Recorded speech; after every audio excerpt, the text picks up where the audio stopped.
STF determina o congelamento de 119 milhões de reais em bens de Valdemar Costa Neto, o presidente do partido de Bolsonaro. Nova fase da Operação Compliance Zero aponta que Daniel Vorcaro comprava influenciadores digitais para atacar o Banco Central.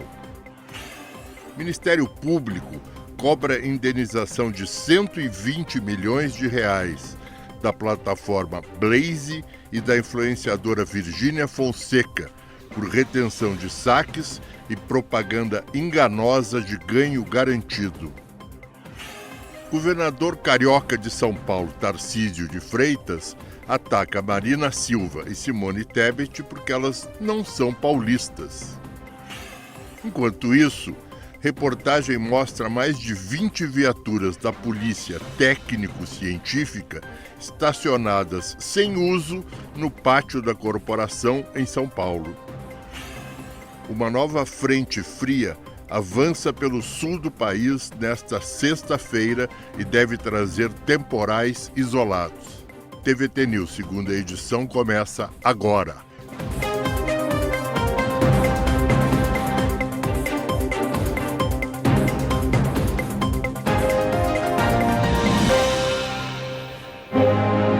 Este é o TVT News, segunda edição, fala ao vivo aqui, dos estúdios da Avenida Paulista. A TVT se orgulha de ser a primeira e única TV dos trabalhadores do Brasil, agora com alcance nacional.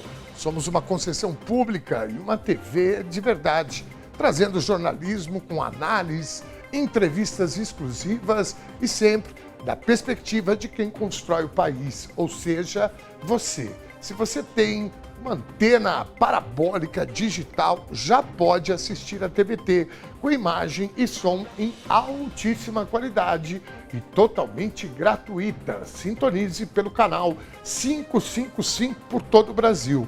Para saber mais informações, acesse esse QR Code que está aqui na tela. Em São Paulo, você pode também nos encontrar pela antena digital, canal 44.1, totalmente sem custos, ou seja, também de forma gratuita. São Paulo e região metropolitana através dessa anteninha aqui, ó. No ABC Paulista, você nos assiste pela Claro TV, no canal 512, na Bahia pela TV Quiribure e no Rio de Janeiro, Santa Catarina e Rio Grande do Sul pela TV Com. Fique ligado na nossa programação, às 10h30 da manhã, você acompanha o TVT News primeira edição com as jornalistas Thalita Galli, Laura Capriglione, Eduardo Castro e convidados especiais. E às 14h, o encontro é no Sem Censura, comandado pela Cissa Guimarães. Anote os nossos destaques. Na terça, às 9h da manhã, aliás, às 9h da noite, tem o Conversa Sem Curva. Na quinta, você confere Juca Kfouri Entrevista. Na sexta, é dia de muito ritmo com Samba na Gamboa. No sábado, tem o programa Combinado com Bigode. E o melhor da nossa sétima arte no Cine TVT. Já somos mais de 1 milhão no YouTube, você pode nos assistir, nos acompanhar por lá também. Aliás, lá você pode deixar seu comentário, votar nas nossas enquetes, sugerir pauta e, claro, deixar seu like, porque é importante. Já aproveita e se inscreva no canal YouTube Rede TVT. Acesse tvtnews.com.br para conferir a programação completa e o melhor da notícia, porque o Brasil do futuro acontece aqui e a TVT é feita com e para você. Participe. 16h04.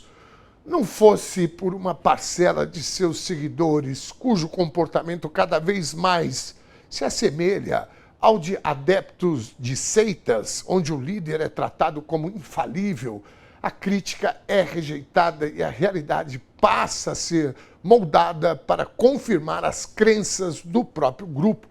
A extrema-direita brasileira, escândalo após escândalo, já deveria ter se tornado página virada da história política do país. Infelizmente, não é assim. Basta olhar para o que aconteceu nos últimos dias. acompanhamos o racha entre Michele Bolsonaro e seu enteado, pré-candidato à presidência da República.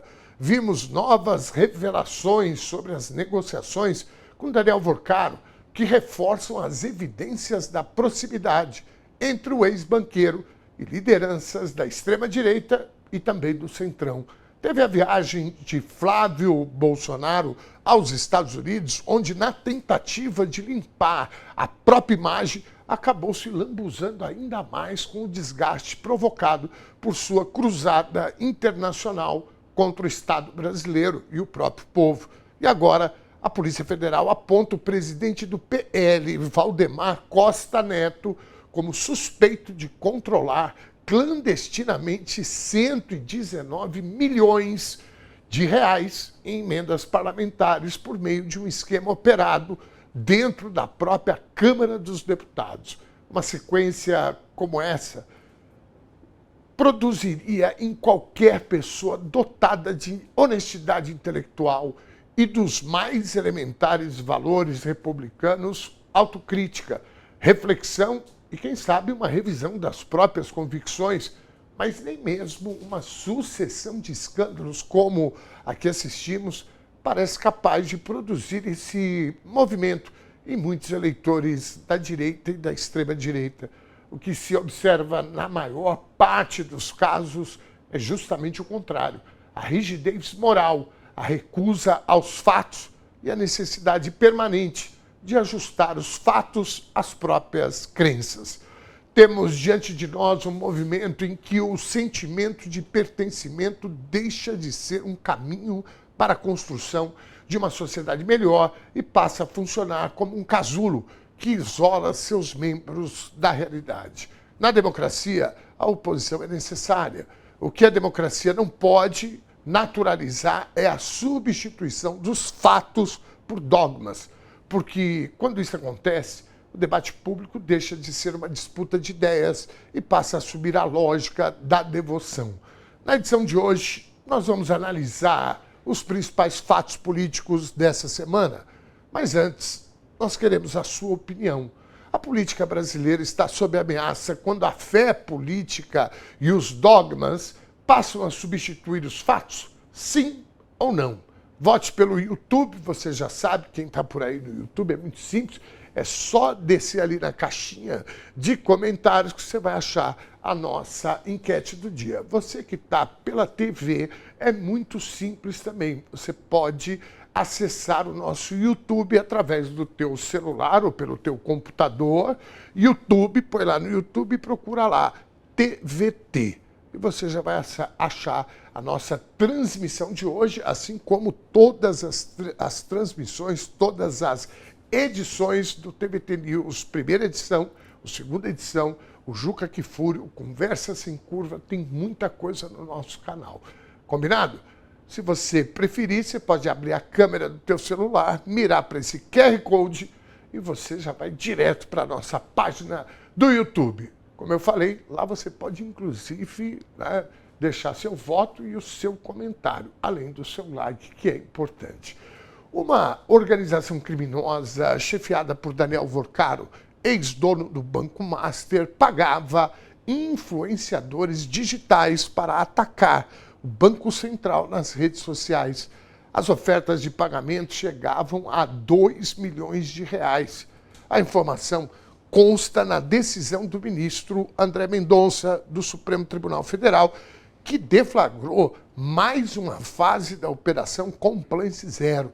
O ministro autorizou mandados de busca e apreensão contra o publicitário Tiago Miranda Silva, ex-sócio do portal Léo Dias, apontado pela Polícia Federal como principal articulador do esquema. A operação foi batizada de Projeto DV, em referência às iniciais de Daniel Vorcaro.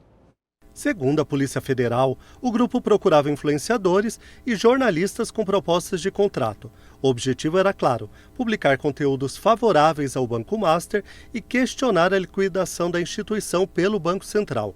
Antes de saber do que se tratava, o contratado precisava assinar um acordo de confidencialidade. A multa por quebra de sigilo era de R$ 800 mil. Quem recusava as ofertas virava alvo, diz a Polícia Federal. O grupo usava informações privadas, obtidas de forma ilícita, para intimidar e coagir quem não aderia ao projeto. Os pagamentos aos influenciadores eram feitos pelo próprio Thiago Miranda, mas, para os investigadores, os recursos vinham do esquema de fraudes financeiras do Banco Master. Entre os investigados pelo grupo estão Milton Malurri Filho, presidente do Itaú, e a mulher dele.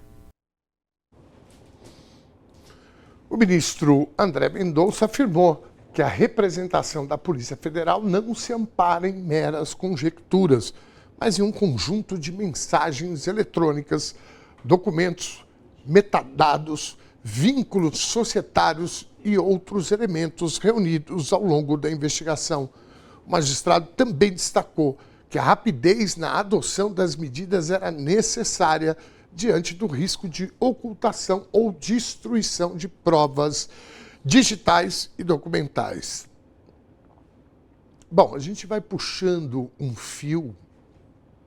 Quando eu falo a gente, é o conjunto da sociedade, viu? Porque todas essas instituições aí, Ministério Público, Polícia Federal, AGU, Polícia Civil, Militar, o que for, são instituições brasileiras, portanto, pertencem ao povo brasileiro, assim como deveria ser a imprensa, né? Uma instituição também a serviço dos interesses do povo brasileiro.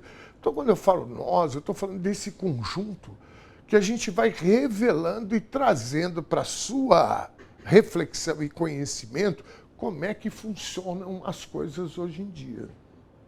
Quando eu vi essa questão aí, eu comecei a pensar na Cazé TV.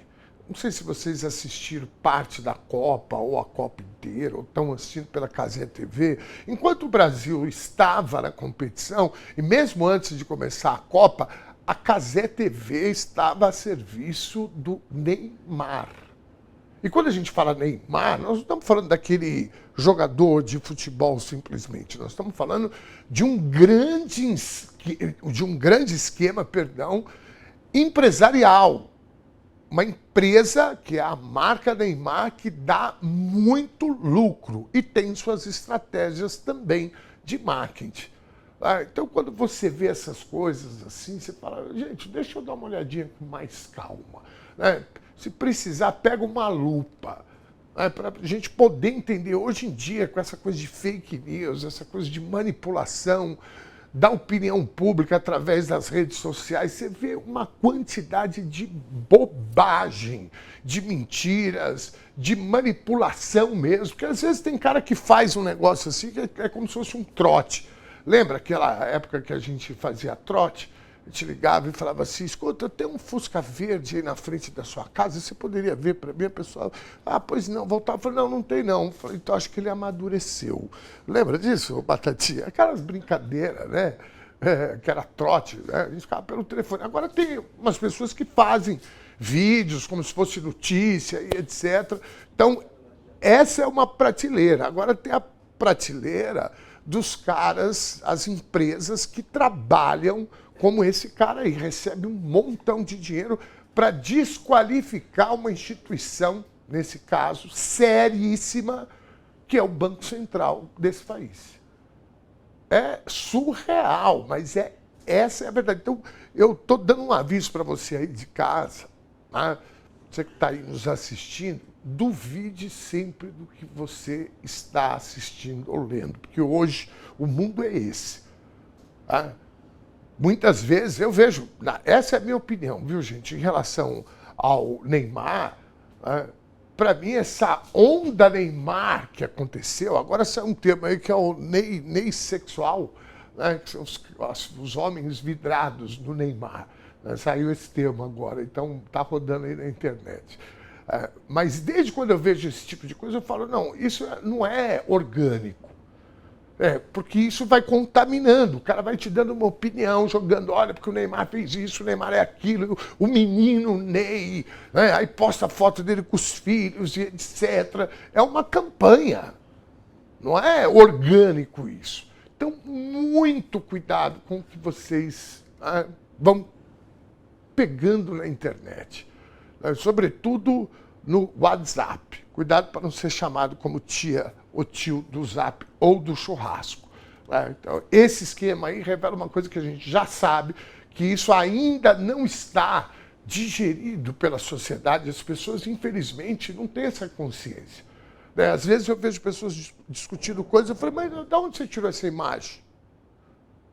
De onde você tirou essa imagem? Ah, da internet. De onde você tirou essa ideia? Da internet.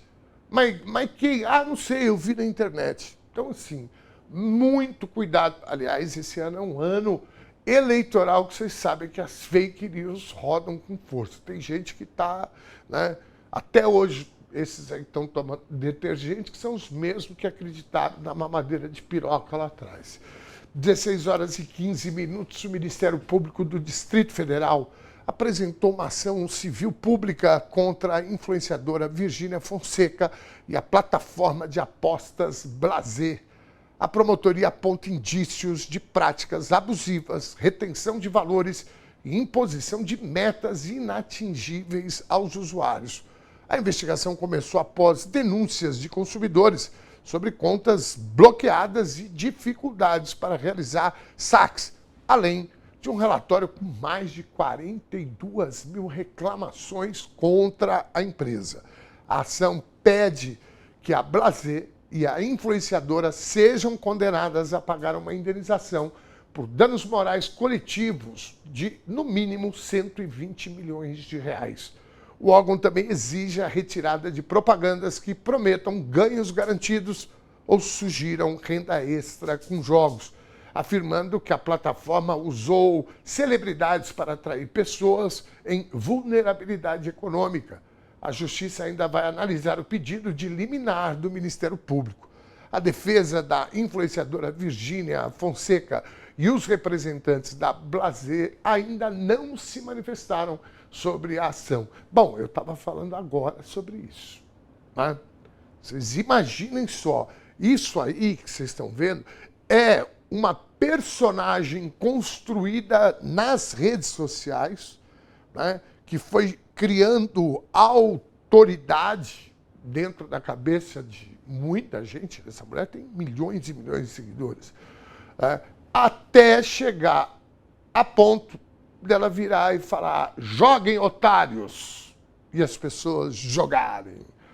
Posso falar uma coisa? 120 milhões de reais divididos entre a plataforma e a Virgínia é um trocado. Vamos direto para o nosso giro de notícias? Bora lá!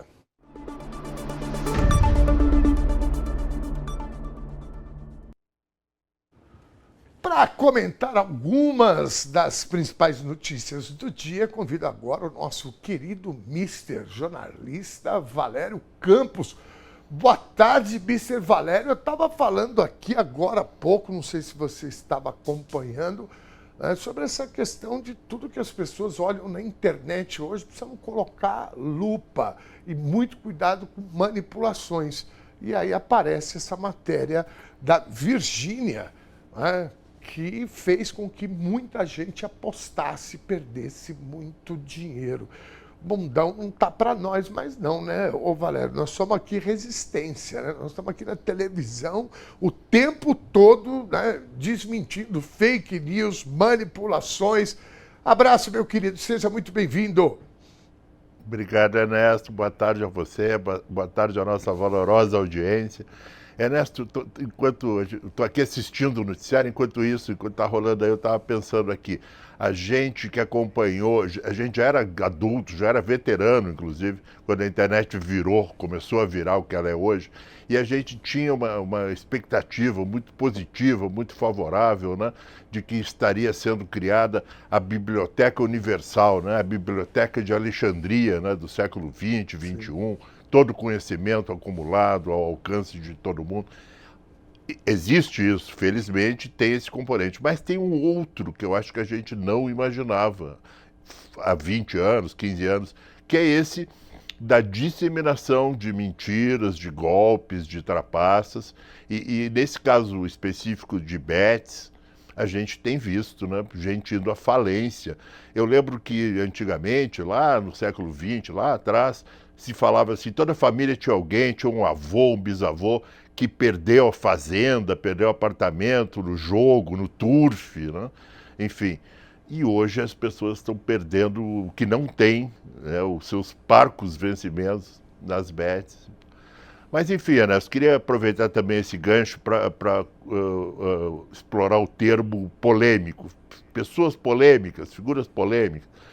A gente usa, né, atualmente esse termo é usado quando a gente vai se referir a alguém que tem uma reputação assim muito duvidosa, né, como nós falamos aí, de Neymar, de Forcaro, de Virgínia. Então vamos introduzir nesse seleto grupo Aécio Neves. Quem já votava em 2014 sabe que é Aécio Neves. Talvez a geração mais recente assim não tenha muita essa informação. Mas ele foi o candidato derrotado na eleição de 2014 pela presidenta Dilma, que foi ali reeleita. O Aécio era candidato do PSDB. E para os mais jovens, cabe lembrar que o PSDB era um partido importantíssimo. Governou o Brasil 2 vezes com Fernando Henrique Cardoso.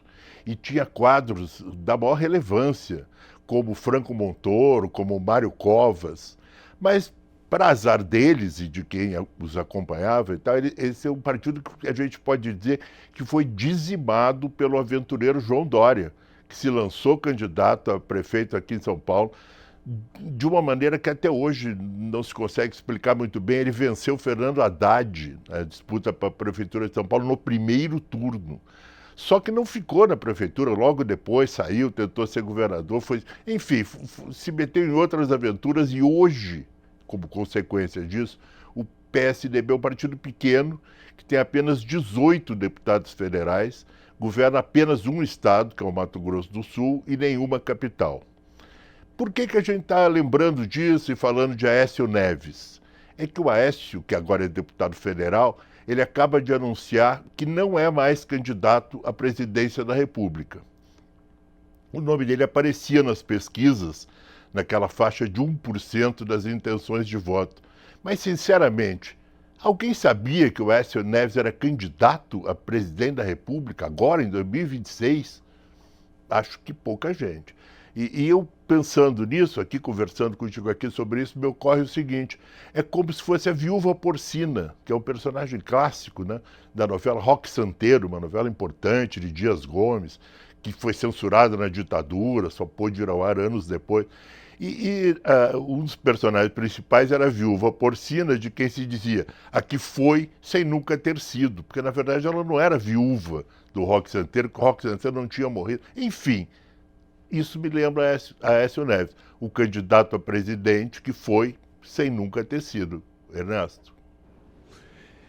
Meu querido, olha, eu gosto de conversar com você demais pelo cafezinho, nas reuniões que a gente faz, e aqui não ia ser diferente, porque você faz uma analogia aí com a Viúva Porcina, que era, né, a personagem que foi, né, acabou ficando com a Regina Duarte, né, o Roque Santeiro era o José Wilker.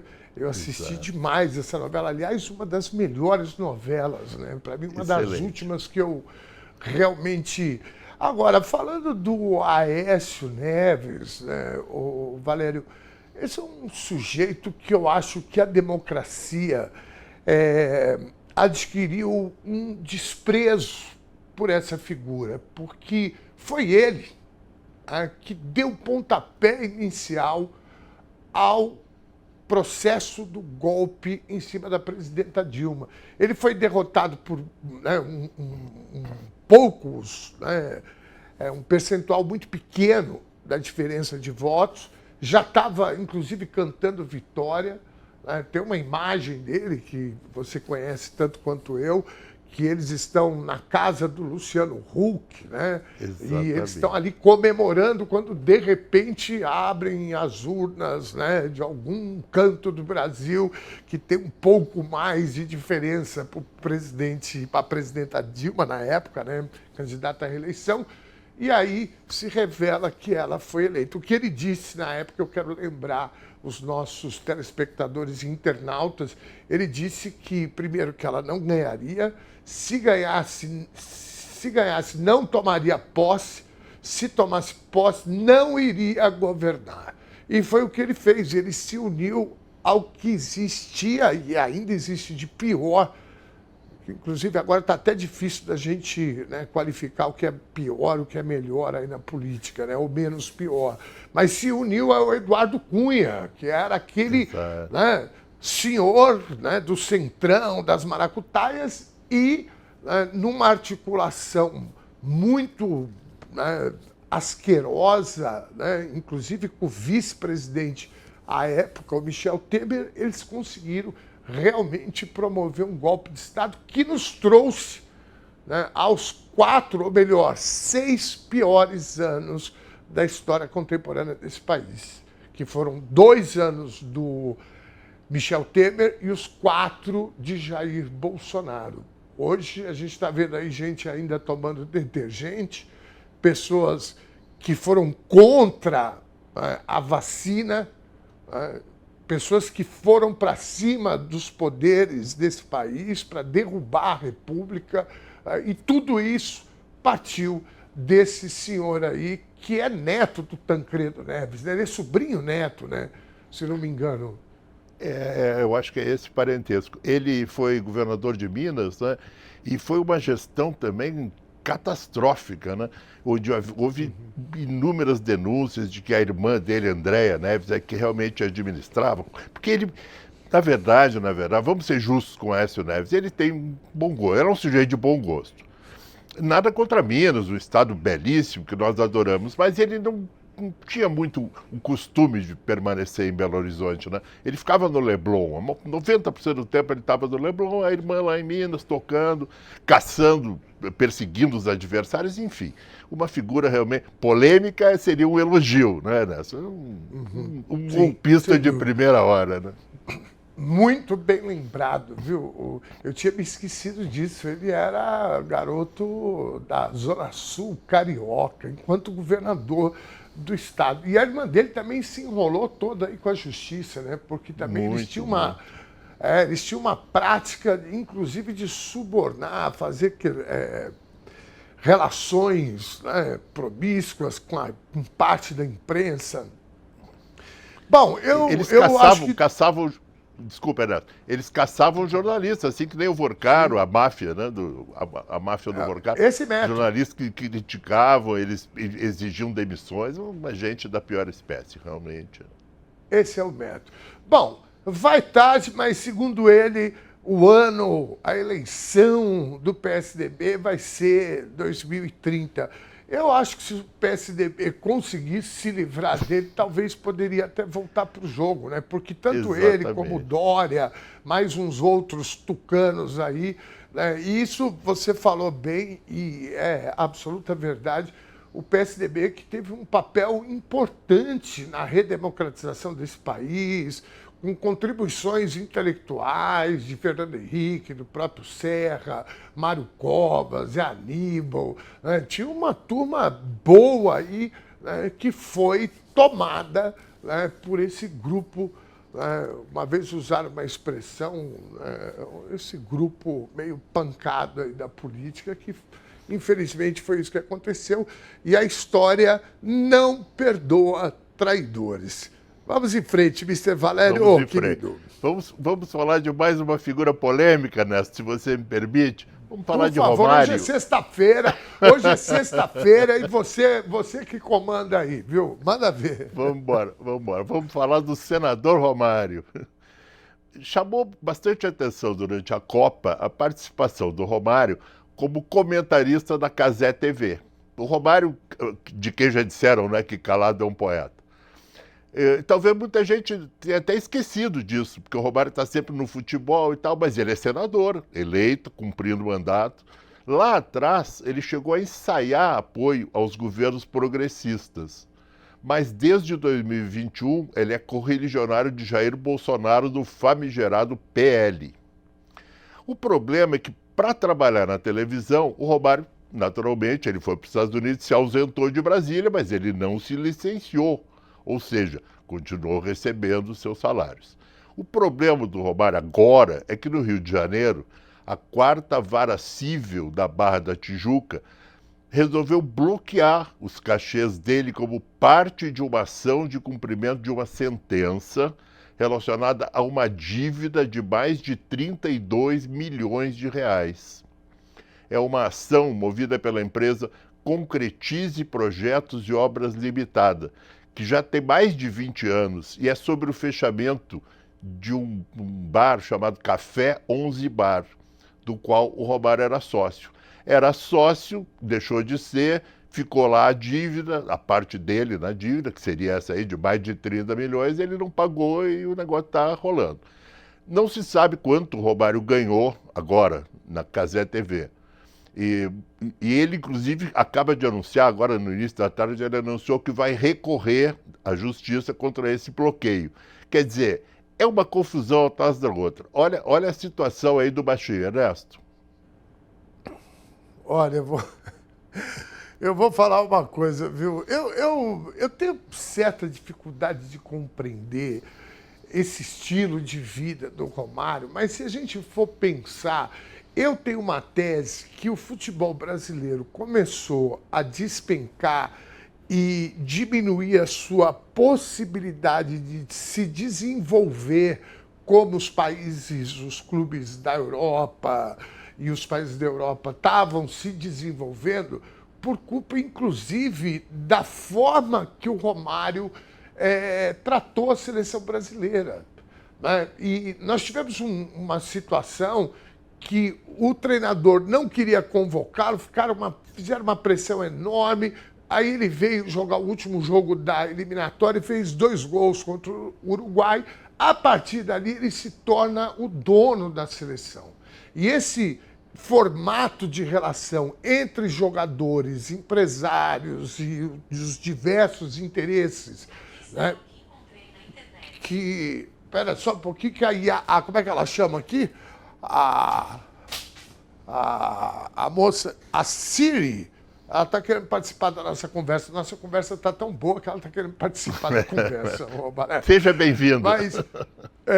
Mas veja, e na minha opinião, em relação ao futebol, o futebol ele acaba ficando preso a esse método implementado pelo Romário, que foi passando por outros craques da seleção, e o último deles, eu espero que tenha terminado esse ciclo, foi exatamente o Neymar, né? Então, eu acho que esse estilo dele de ir dando certo, eu assisti, inclusive, um documentário dele agora, mostra muito isso, de ser bravateiro e, ao mesmo tempo, entregar resultados, etc., fez com que a gente ficasse preso, né, nesse modelo, falando do futebol. Falando da política, ele sempre foi um oportunista muito parecido, o grau de oportunismo dele na política e dentro da área, né? Que ele era um oportunista, aquele cara que estava sempre ali, né, fazendo gols e a bola tinha que ser dele, ponto final. Então, um egocentrismo, sabe, gigantesco, e que, obviamente, né, faz com que ele tenha esse tipo de coisa, porque ele tem muito dinheiro, esse cara. Ele já poderia ter resolvido aí grande parte dos processos, que são vários, Silvio Valério.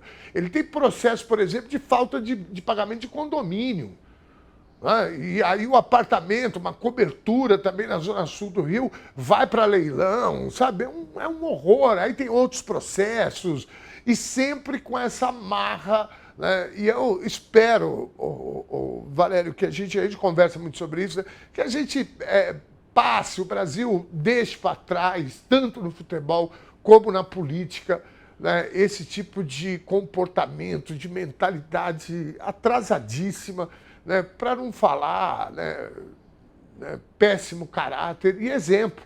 Não é à toa que a gente tem pessoas tomando detergente e apoiando, né, sendo anti-vax em plena pandemia, não aceitando o resultado das eleições. Para mim, tudo isso faz parte desse processo, né, em que essas pessoas foram bem-sucedidas e viram exemplo, né? Eu às vezes me pergunto, o Romário é exemplo do quê? O Neymar é exemplo do quê exatamente? Ernesto, a gente não gosta de fazer fofoca, certo? A gente acha muito feio falar mal da vida dos outros. Mas no caso do Romário, por exemplo, é notícia hoje aí na imprensa que ele levou 3 ou 4 namoradas para os Estados Unidos e parece que houve um certo estresse, né? Que uma ficou sabendo da outra, enfim. O presidente da CBF também, né? Fez uma coisa mais ou menos parecida, então tá tudo em casa, né? O ambientezinho danado esse, né? Jogar bola mesmo ninguém quer. Pois é. Ele dizia treinar pra quê, né? Bom, vamos lá. Vamos embora, vamos em frente. Ernesto, você sabe muito bem que no Brasil, o Brasil é pródigo em ter dias de homenagens a pessoas, a situações. Tem o dia da sogra, tem o dia do cunhado. Naturalmente que ia ter, como tem, o dia da pizza, que é quando? É hoje. Hoje é o dia da pizza. O Brasil tem mais de 40 mil pizzarias e uma é aberta no país a cada 2 horas. Quantas pizzas você acha que são feitas no Brasil todo dia, Ernesto? Olha, eu vou chutar aí por 2.998. É que eu tô vendo aqui na taxa. São quase 3 milhões. Quase 3 milhões. O que está ali, você pode ver ali, 116 mil por hora. Gente. 62% dos pedidos são feitos entre sexta-feira e domingo. E o sábado, então, é o dia que sozinho responde por mais de 20% das encomendas de pizzas. Qual é a sua pizza preferida, Ernesto? Rapaz, olha, eu assim, eu não vou falar que eu não sou muito fã de pizza, porque eu gosto de pizza. Só que eu conheço pessoas que comem pizza quase todos os dias. E aí isso para mim é meio inconcebível, porque eu não conseguiria comer, né? Eu comendo uma pizza por semana, a cada 15 dias, eu já fico satisfeito. E aí eu sou tradicionalíssimo, viu? Eu gosto da mussarela mesmo, aquela mussarela já me deixa satisfeitíssimo, viu? Agora, o Mister Valério, aproveitando, né, eu espero que o hábil Pedroso, nosso telespectador assíduo, esteja meu aqui conterrâneo, assistindo, teu conterrâneo. Nós saímos para jantar um determinado dia e na mesa tinha ele, gaúcho, a Natasha, gaúcha, e a Ângela, minha companheira, também gaúcha. E aí surgiu um assunto que ele disse que a melhor pizza que existe no Brasil estaria no sul do país. Eu falei, olha, Abel, você me desculpa, mas você está em São Paulo. A Natália já falou que ela discordou. Eu não me lembro dela ter discordado, porque gaúcho, para divergir de gaúcho, discordar de gaúcho, é difícil. É só se um for gremista e o outro colorado, né? Se não for isso, não tem briga. Tem algum fundo de verdade aí, não? Olha, Ernesto, vamos seguir aqui nos nossos dados, entendeu? Sem arriscar palpites. Vamos lá, vamos seguir aqui a lista. Neste semestre, que acabou agora, as pizzas mais pedidas no Brasil foram a mussarela, que você falou, mas antes dela tem calabresa, tem frango com requeijão cremoso, tem margarita e tem também a portuguesa. E São Paulo é o maior consumidor de pizza por delivery do Brasil. Tem aqui se pede 3 vezes mais pizza do que no Rio de Janeiro, por exemplo. Mas o avanço no consumo da pizza tem acontecido no Norte e no Nordeste. Agora vou te fazer uma última pergunta, vou embora, está na hora, já vamos tocar o jornal. Você conhece Pequi, Ernesto? Pequi, como chama? Pequi. Não conheço. É um fruto do cerrado, tem uma polpa amarela, tem um sabor forte e tem um aroma marcante. No Triângulo Mineiro, eu passei uma temporada lá, eu vivi isso, um dos pratos mais populares é o arroz com pequi. Eu te confesso que dá um certo trabalho, porque o pequi tem um espinho, então não é um prato assim para amador, é um prato para pessoal do Triângulo Mineiro, pessoal de Uberaba e Berlândia, né? E lá, a curiosidade vem aí para encerrar aqui a nossa conversa, a pizza mais popular é a de Pequi, Ernesto. Rapaz, poderia ser a 4 queijos, né? já que estamos em Minas, né? Que maravilha! Eu vou ver se qualquer dia eu consigo experimentar essa, viu? Agora, não foge da pergunta, não. Gaúcho, eu vou falar uma coisa. Ah, tá. Não, vou Tem responder. fundo de verdade, não? Ernesto, eu vou rapidamente responder a tua pergunta assim. Há 2, 3 anos eu estava visitando uns amigos em Brasília. Aí eles me falaram, vamos pedir uma pizza excelente, coisa e tal. Pediram. Era ruim. Um ano depois, sei lá, um tempo, eu estava em Florianópolis com os amigos, vamos pedir uma pizza e tal, que aqui essa é muito boa e tal. Era ruim. Então, a do Rio é ruim, a de Porto Alegre não é grande coisa. Eu acho que tem que ser aqui mesmo e não tem conversa. Não é que aqui... Eu também não posso trair minhas origens, não é que aqui tudo é o melhor do mundo, tudo é bom e tal. Mas a pizza eu acho que não tem muito o que debater, né? Tá, e agora o churrasco? Pois então, quando eu trabalhei uma época com o Boninho. Quando o Boninho estava começando a carreira dele, a gente fez junto TV Colosso. E o Boninho dizia o seguinte para mim, Gaúcho, meu pai já me ensinou, o pai dele, o grande Boni, né, o criador da TV brasileira, meu pai já me ensinou que esse negócio de que o churrasco gaúcho é o melhor do Brasil é mentira. O melhor churrasco do Brasil é de São Paulo. Pois eu não sei, agora eu já estou há tanto tempo em São Paulo que eu já estou na dúvida. Mas eu acho que pode ter um fundo de verdade. Pode ser, pode ser. Se bem que lá no interior, lá em Bagé, por exemplo, lá em Carazinho, lá no Rincão do Rio Grande, a gente come um churrasco espetacular. Eu acho que lá é o melhor. Mas fora de lá, São Paulo tem uma boa média.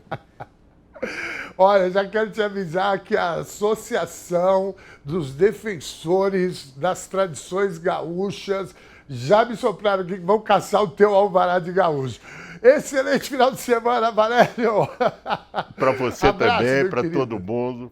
Até segunda. Até segunda, meu cara. Muito obrigado, viu? Honrado de dividir a tela aqui com você. Muito obrigado. É isso, gente. Olha, para falar bem a verdade, me deu uma certa fome, né? A gente falou de pizza e batata. Pizza, de calabresa, de mussarela, de frango, de catupiry, depois churrasco. Oh, meu Deus do céu. Vamos lá. Vamos para o nosso intervalo, a gente volta já.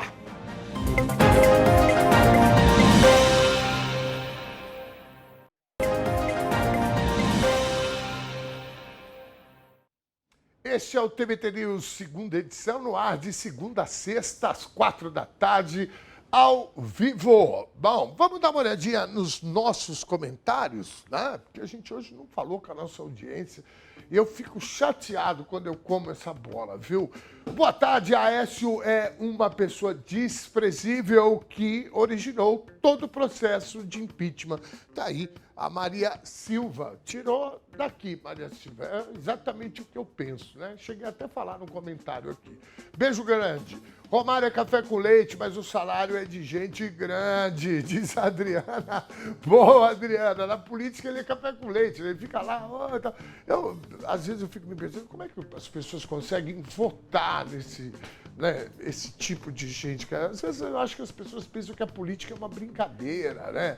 Ah, não, eu gosto do Romário, que ele jogou no Vasco, jogou no Flamengo, foi campeão mundial, marrento. Cara... Bom, vamos em frente. Obrigado, Adri, querida. Boa tarde, caríssimo Dom Ernesto. Cris Guimarães, um beijo gigante para você. Excelente final de sexta e excelente fim de semana. Com o Dom Ernesto vestido verde, lembrei da Copa. Deu vontade de chorar e xingar a seleção. Tudo junto. Esse aqui é o Verde Esperança, viu? Desculpa se eu te trouxe esse sentimento, viu? Abraço forte. Eu não estou conseguindo ver o nome ali. Volta para mim, por favor, o nome. Só para eu ver aqui. Bei Weiwei. Rei? Não, Bei mesmo. Bei Weiwei. Me perdoa, mais uma vez. Excelente final de semana para você. Estou no modo um olho aqui, outro no jogo da Espanha, diz a Adriana Cueva. Pelo sobrenome você deve ter, né? 1-1. Olha lá. Jogo bom, hein? Espanha aí? Quem que tá jogando, Breno? Bélgica. Meu pai do céu. O Tião respondeu muito rápido, hein? Dá uma olhada aí, ver se ele não tá com o celular ligado assistindo o jogo. Por favor. Vamos em frente. Reginaldo, boa tarde, Tom. Um ótimo fim de semana. Valeu, Reginaldo, querido. Como é que você tá, meu irmão? Abraço. Boa tarde, Dom Ernesto. Sempre elegante. Obrigado, Francisco Cruz. Não é sempre que a gente acerta no figurino, né?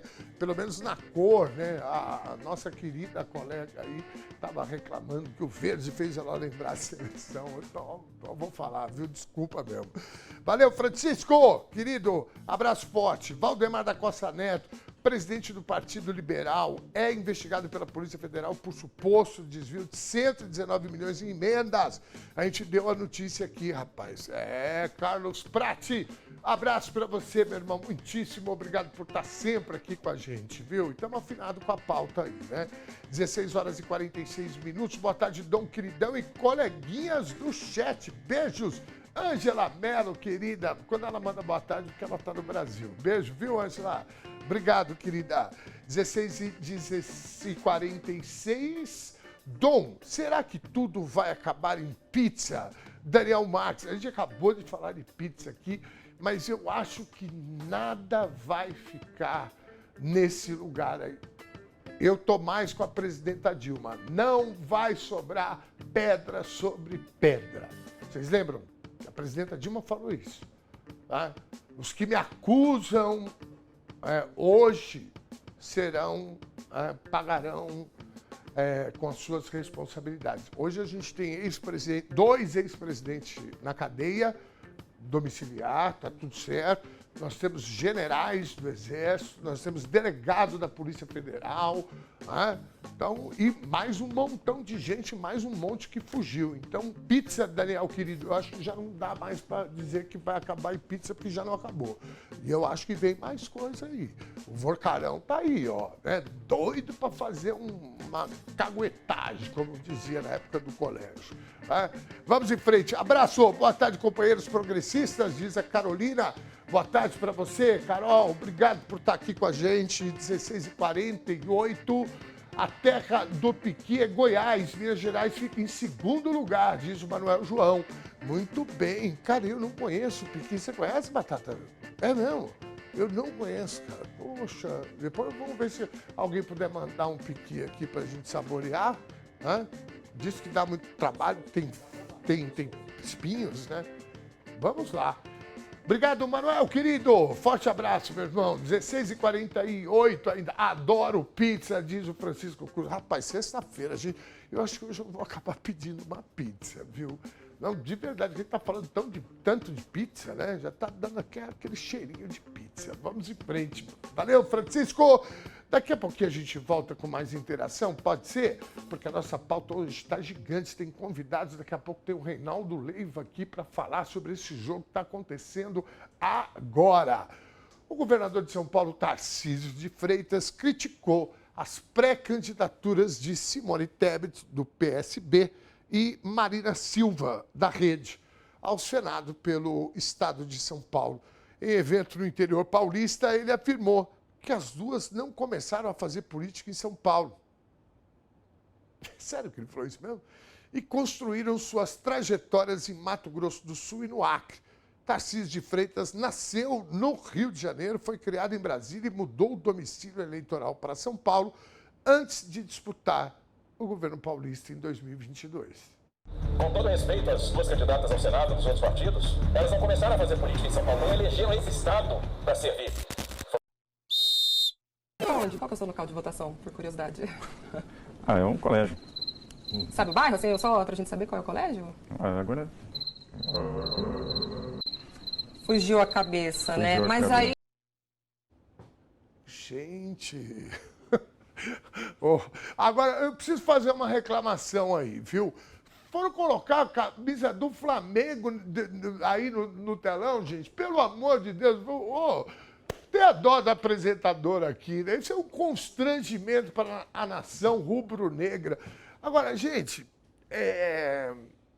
bom, eu vou comentar já, deixa eu seguir aqui com a notícia, porque minha língua está coçando. Para ser candidato em São Paulo, o Tarcísio usou o endereço de um cunhado em São José dos Campos. Durante a campanha eleitoral, ele deixou claro o desconhecimento sobre São Paulo ao ser indagado sobre onde iria votar. Como não tinha ideia de endereço da zona eleitoral, respondeu em um colégio. É o vídeo que vocês viram aí. A maior parte dos locais de votação ficam em escolas, né? Gente, isso me traz, de verdade, me traz constrangimento. Tá? Me traz constrangimento, de verdade, porque o Brasil não merece isso. Nós estamos falando do atual governador do estado de São Paulo.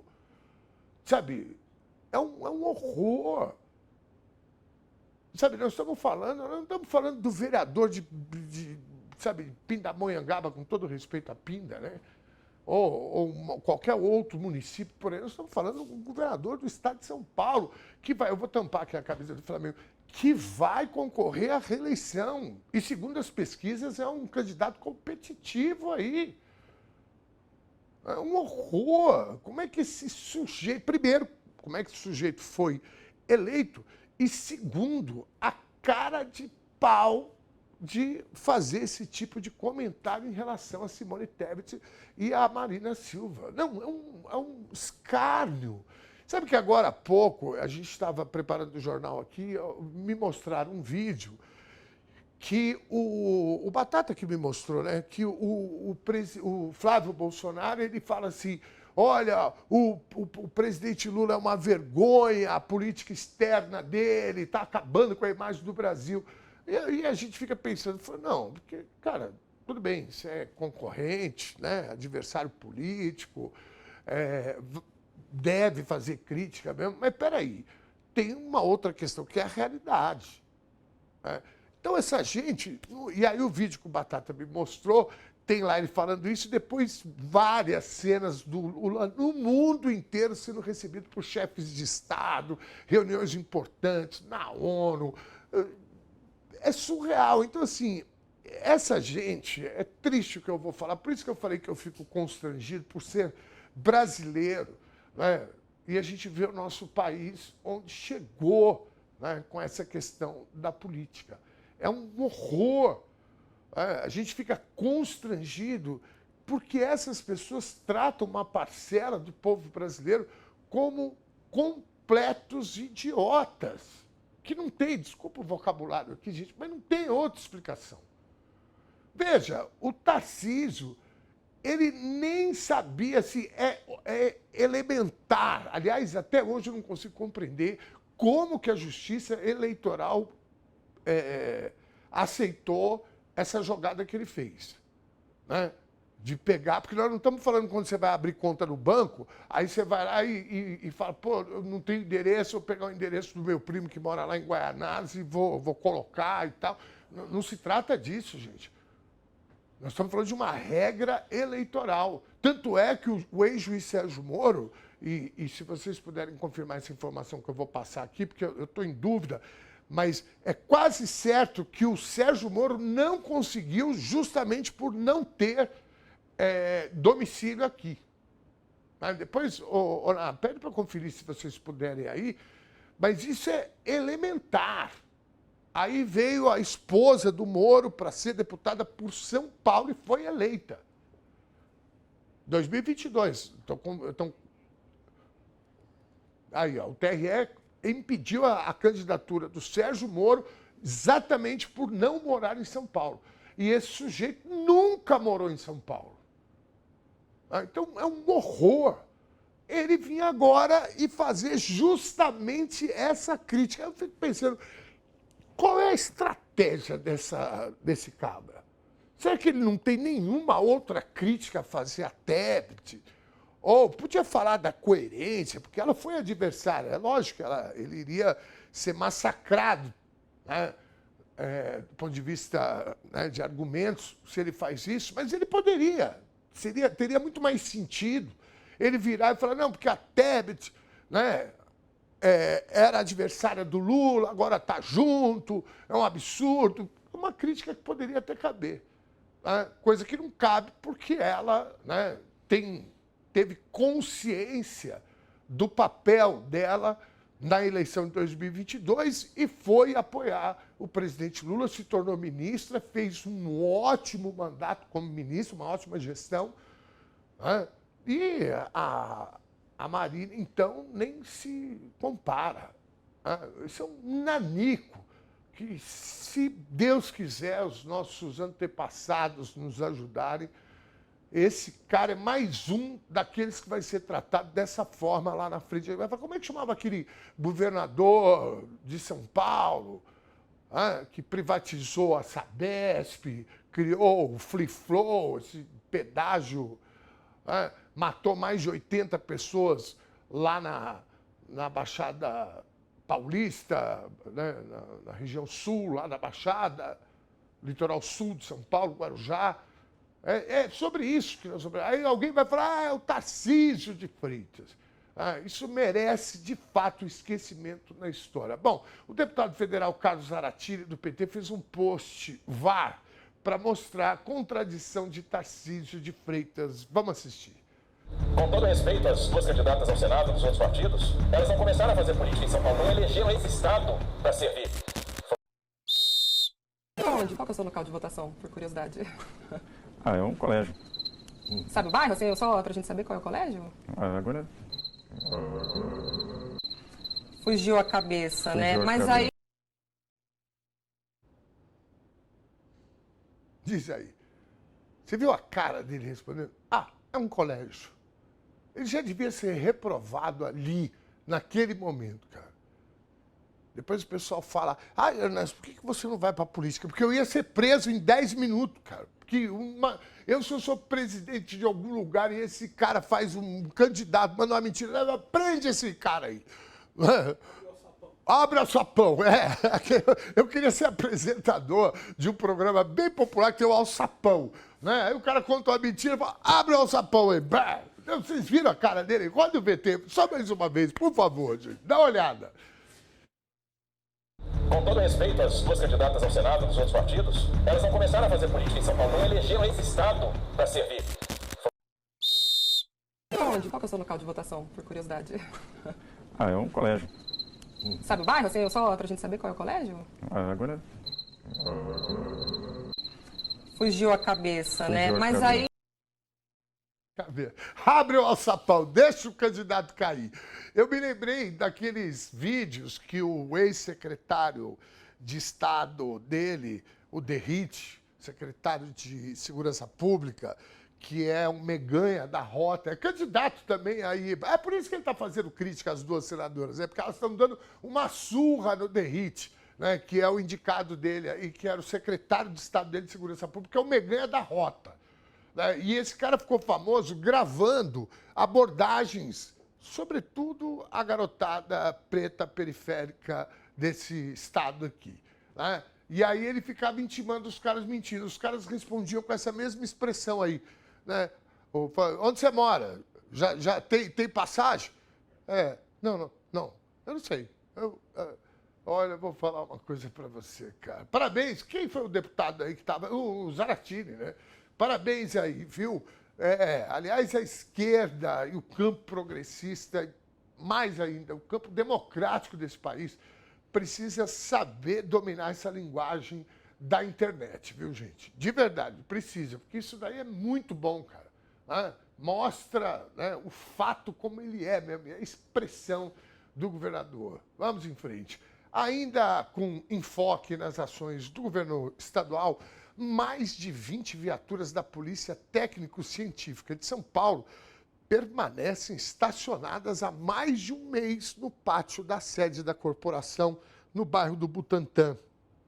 Os veículos que já estão adesivados com as marcas do governo federal e da Força Nacional de Segurança Pública ainda não foram distribuídos às unidades logísticas que devem utilizar a frota em atendimento. Imagens registram que os automóveis permanecem cobertos de poeira, acumulando galhos e folhas sobre os para-brisas, o que comprova a falta de movimentação por um longo período. Questionada, a Secretaria da Segurança Pública respondeu que os veículos estão passando por etapas obrigatórias de cadastramento, regularização documental, adaptação técnica e inserção no sistema interno de gestão da frota. De acordo com a pasta estadual, somente após a conclusão de todos esses procedimentos burocráticos, as viaturas serão encaminhadas às equipes periciais para reforçar os trabalhos. A secretaria, no entanto, não informou a data exata em que os automóveis entrarão no pátio da capital. Posso falar? Depois das eleições. Porque vocês já entenderam aí, né? Viaturas que foram pagas com o dinheiro do governo federal, que não tem nenhum favor do presidente da República, presidente Lula, né? Ele não está fazendo nenhum favor a São Paulo, ele está fazendo o que tem que fazer e mostra que é um ser republicano. Agora, essa atitude aí, seja quem foi que tomou essa decisão, isso sim é falta de republicanismo. Obrigado, Batata. Eu gosto quando você faz leitura labial, que você faz e eu vou atrás da tua leitura labial. Mas, enfim, isso sim é uma vergonha. Isso sim é uma vergonha. O cara esconder as viaturas. E aqui a gente não está fazendo, nós estamos fazendo aqui análise. Não é nenhuma acusação, não. Agora nós precisamos entender por quê. E se a data sair só pós as eleições, aí vocês vão entender. E eu não duvido nada, porque no Rio Grande do Sul, na época da enchente, o governo federal fez um trabalho enorme para atender as pessoas, mandando dinheiro para os municípios. Teve prefeito que escondeu isso. Isso é típico dessa política, que, como eu falei aqui já no início do jornal, eu não vejo a hora de acabar esse tipo de coisa. Tanto da seleção, deu o exemplo do Neymar, do Romário aqui, como também desse tipo de atitude no Brasil, porque isso é podre, gente, sabe? Isso é dinheiro público, cara, sabe? Polícia. Depois eles falam, não, porque a segurança é a nossa, tá? Uma operação do Ministério Público do Rio de Janeiro foi às ruas para combater uma fraude de 86 milhões de reais no Instituto Rio Metrópole. 11 pessoas foram denunciadas por crime organizado, corrupção e lavagem de dinheiro. 5 envolvidos já foram presos, incluindo o presidente do Instituto, Davi Perini Vermelho. A investigação nasceu de uma auditoria interna do próprio governo fluminense, que identificou as irregularidades em contratos da autarquia. Segundo os promotores, o instituto, que foi criado para articular as políticas de saneamento e mobilidade no Rio, acabou capturado por uma quadrilha e foi transformado em uma máquina de desvios. Entre os presos na Operação Ouroboros está a fiscal de contratos do órgão, Caroline Soares Barros, e o procurador-geral da autarquia, Marcelo Lopes da Silva, que já foi secretário estadual de Desenvolvimento Econômico. A acusação afirma que os suspeitos ocupavam cargos estratégicos exatamente para fraudar licitações, barrar fiscalização e garantir o dinheiro dos desvios, convertendo o setor público em instrumento de enriquecimento privado. Ao autorizar as prisões, o juiz responsável pelo caso, Marcelo Rubioli, criticou duramente o esquema.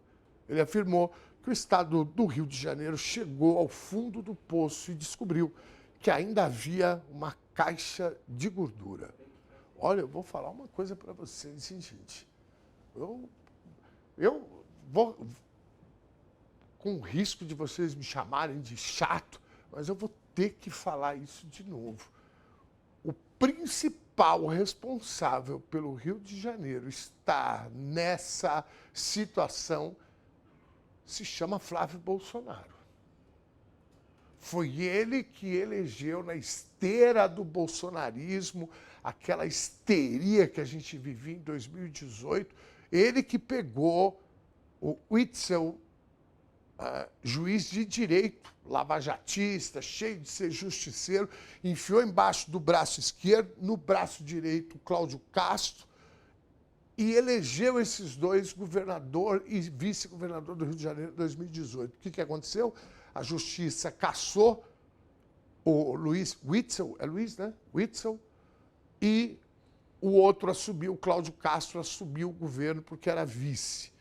Depois foi reeleito e, para não ser cassado igual o titular, o Witzel, ele teve que abrir mão do mandato. Está até agora perturbando o Rio de Janeiro. Então, assim, eu preciso dizer isso, porque todas as vezes que a gente fala do Rio de Janeiro, eu me lembro do ex-governador Witzel comemorar uma ação da polícia que matou um cidadão lá na ponte Rio-Niterói. Né? E fora, né, tem que mirar na cabecinha e etc. Né? Vamos em frente, vamos para o nosso intervalo, não sai daí não, que a gente volta já com o Reinaldo Leiva falando sobre a Copa do Mundo.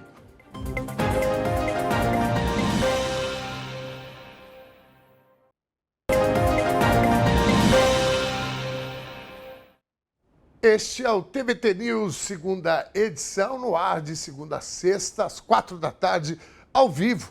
Vamos até às 6 da tarde ou 6 da noite, se você preferir. E olha, já, né, por conta da pauta aqui, eu já defini o que vai ser depois das 18 horas. Eu vou comer uma pizza, porque a gente já falou de pizza aqui, eu tô com as lombrigas, uma querendo comer a outra aqui. Vamos lá. Amanhã conheceremos os 4 semifinalistas da Copa do Mundo, sediada em conjunto por Canadá, Estados Unidos e México. Nenhum dos 3 países anfitriões segue na competição.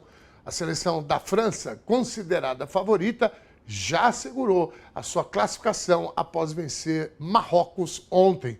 Espanha e Bélgica disputam a vaga nesse momento. A Bélgica acaba de empatar 1-1, enquanto amanhã ocorrem os confrontos entre Argentina e Suíça, além de Noruega contra a Inglaterra. Para analisar esses confrontos decisivos e tudo que foi registrado até aqui no torneio, recebemos agora o nosso comentarista da Copa, Reinaldo Leiva, querido, tudo bem? Tudo bem, Dom? Prazer Muito estar bem. aqui contigo novamente, né? Muitas emoções da Copa do Mundo, infelizmente, ainda dói a desclassificação do Brasil, mas a Copa segue com muita emoção, com certeza.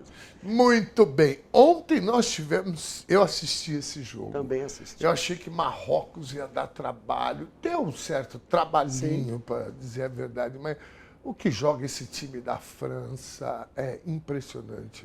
E você quer a maior prova de que esse time da França é fantástico? Olha a postura diferente que o Marrocos jogou na estreia da Copa contra o Brasil, pentacampeão do mundo, e contra a França. Contra o Brasil, o Marrocos foi à frente, dominou, parecia que ia golear nos primeiros 20 minutos de jogo.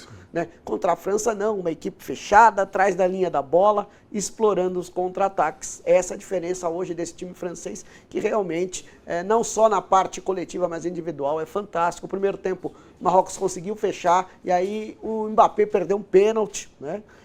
Porque foi desconcentrado, que demorou muito ali a revisão. Pois é, e parece que o árbitro falou para ele, acho que não foi pênalti. Ele deu uma entrevista ontem falando sobre isso, eu falei, gente, é inédito. Né? Inédito isso, mas o VAR determinou que foi pênalti, na minha opinião o pênalti houve sim, e aí o Mbappé acabou se desconcentrando e perdeu. Mas um grande jogador se mostra nessa hora.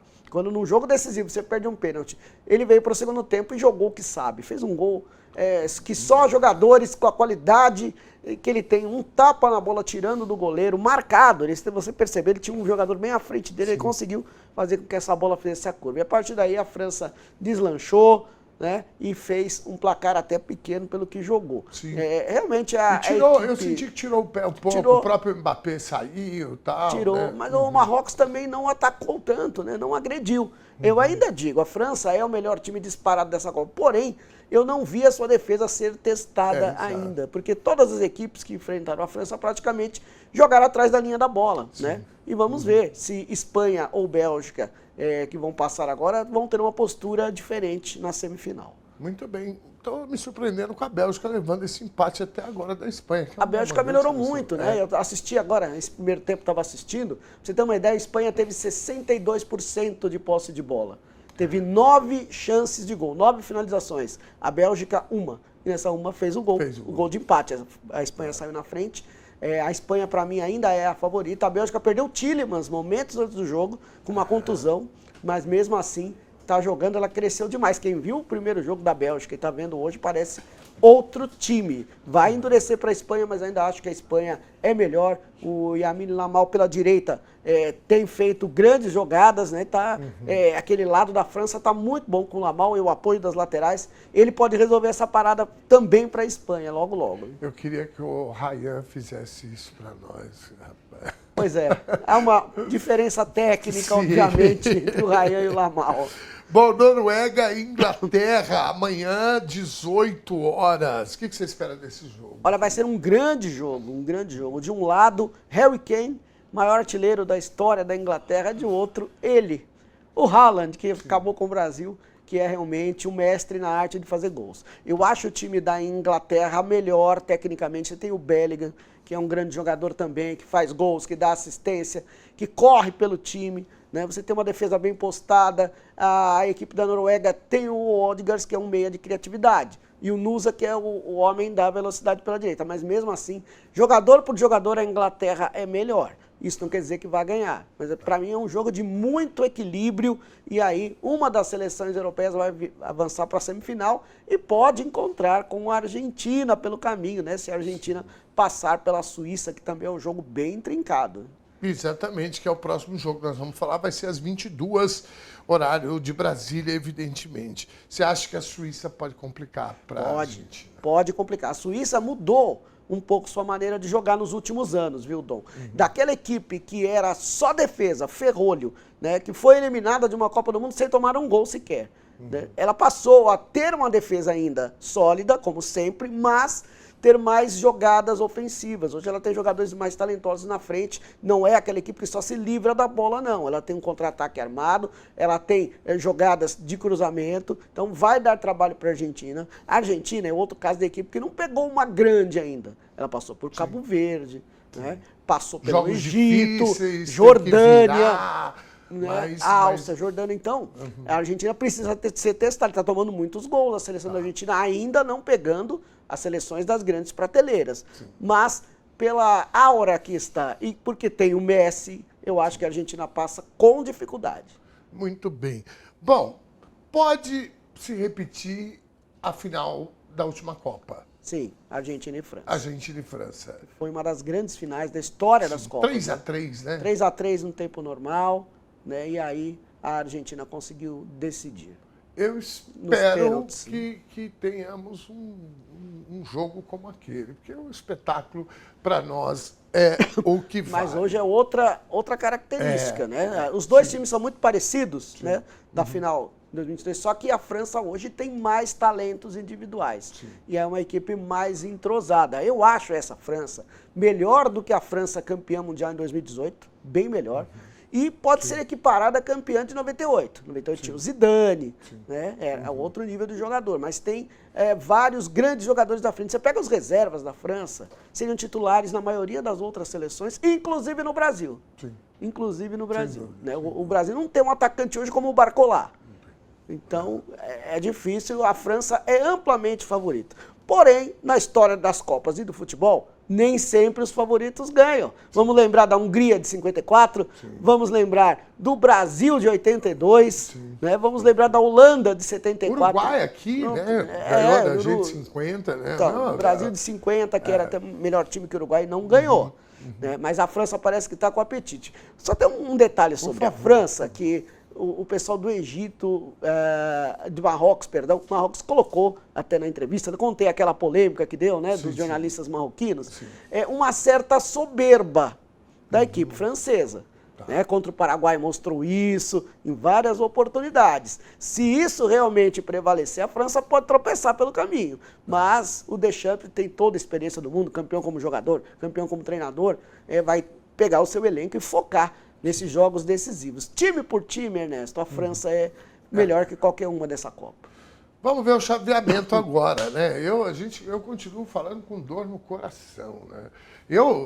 A gente fica pensando se o Brasil tivesse chegado nessa fase, porque de verdade, eu cheguei a falar isso aqui, eu esperava o Brasil aqui até a semi com a Argentina, né? Aqui, na verdade, né? Eu achei que aqui a gente poderia ter trabalho. Eu nem sei como é que seria passar, né, pelo que...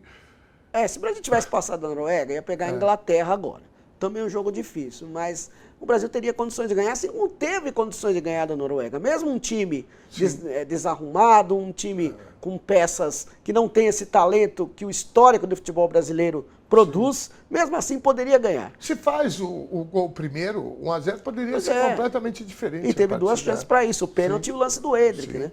Mas, assim, é realmente uma campanha decepcionante, 11º lugar na Copa do Mundo, a pior colocação desde 1990, quando a gente foi eliminado também nas oitavas pela Argentina, Maradona e Canidia, né? E o alemão assistindo. E foi lamentável e deprimente a chegada também da seleção brasileira, né? No avião, só um jogador. Pois o Danilo, né? Tudo bem, eles estão de férias, têm o direito de ir para onde quiserem, mas o próprio treinador só veio se manifestar nas redes sociais 2 dias depois, não deu entrevista. O filho dele que deu entrevista. O time tinha que vir aqui no Brasil tinha que e depois vir, sair. se explicar, e aí cada um vai para o seu canto. Né? O Rodrigo Caetano, que é o coordenador de seleções, que especula-se que pode sair, né? Como eu até deixei um teaser aqui, né? Pode ter mudanças da CBF, o Samir Chaud está muito pressionado, né? Com tudo isso que aconteceu, né? A imagem dele, que foi lançada na estadia dele lá não foi muito boa. O problema é que assim, pressão todo mundo sofre, mas quando você sofre pressão em casa e também no trabalho, aí começa a ficar mais difícil. Né? Falou tudo. A do trabalho você ainda consegue, agora de casa, meu amigo, eu vou te falar. Esses caras, Não, mas a então, patroa em casa, muitas vezes é difícil. A questão é que a gente precisava ter na CBF um gestor de verdade. Né? Porque o Samir a gente sabe que foi colocado porque tem muitas ligações, né? Inclusive altos mandatários, né, do nosso STF tem influência lá dentro, que são os verdadeiros mandatários. Então precisava ter uma reformulação. E nessa reformulação, se realmente o Samir vier a sair, o Rodrigo Caetano também cai. Né? Ele fez um bom trabalho até no Grêmio, mas eu acho que precisava, principalmente, de ex-jogadores. Porque nessa hora você... Você sabe que eu concordo com você, e aí a próxima etapa, quem seriam os jogadores? O Romário está lá aprontando com a Cazé TV, agora já vão pedir o salário dele, né, os ganhos dele, ou seja, não é um cara que... eu vi outros jogadores, é que também tem uma questão, para mim sempre a peça central era a questão do Neymar. Sim. E eu vi muito comentário de jogadores, porque assim, quando você pega um torcedor, a memória do torcedor é aquele Neymar que driblava, chegava no gol e etc. Não resolveu muito em outras Copas também, mas né, jogou muito no Barcelona, no Paris Saint-Germain, mesmo no Santos, né?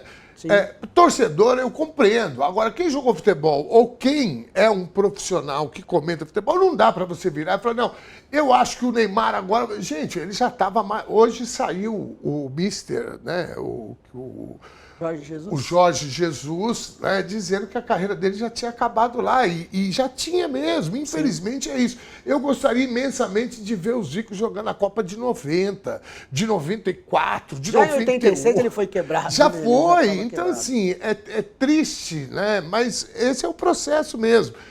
Mas eu digo que o Neymar, ele tem, na verdade, o futebol de hoje, né? Um grande negócio.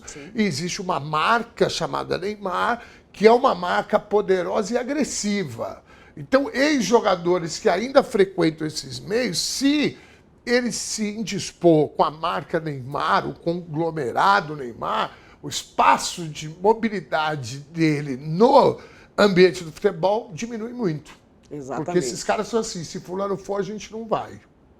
E eu vejo a presença de um ex-jogador, por exemplo, o Mauro Silva. Sim. O Mauro Silva é um cara correto, campeão do mundo em 94, ele é vice-presidente da Federação Paulista de Futebol, não se envolve tanto nas questões políticas, é isso que a gente precisava. O Mauro Silva, o próprio Kaká, que é um cara com uma inteligência também acima da média, Cafu, que é um líder, né?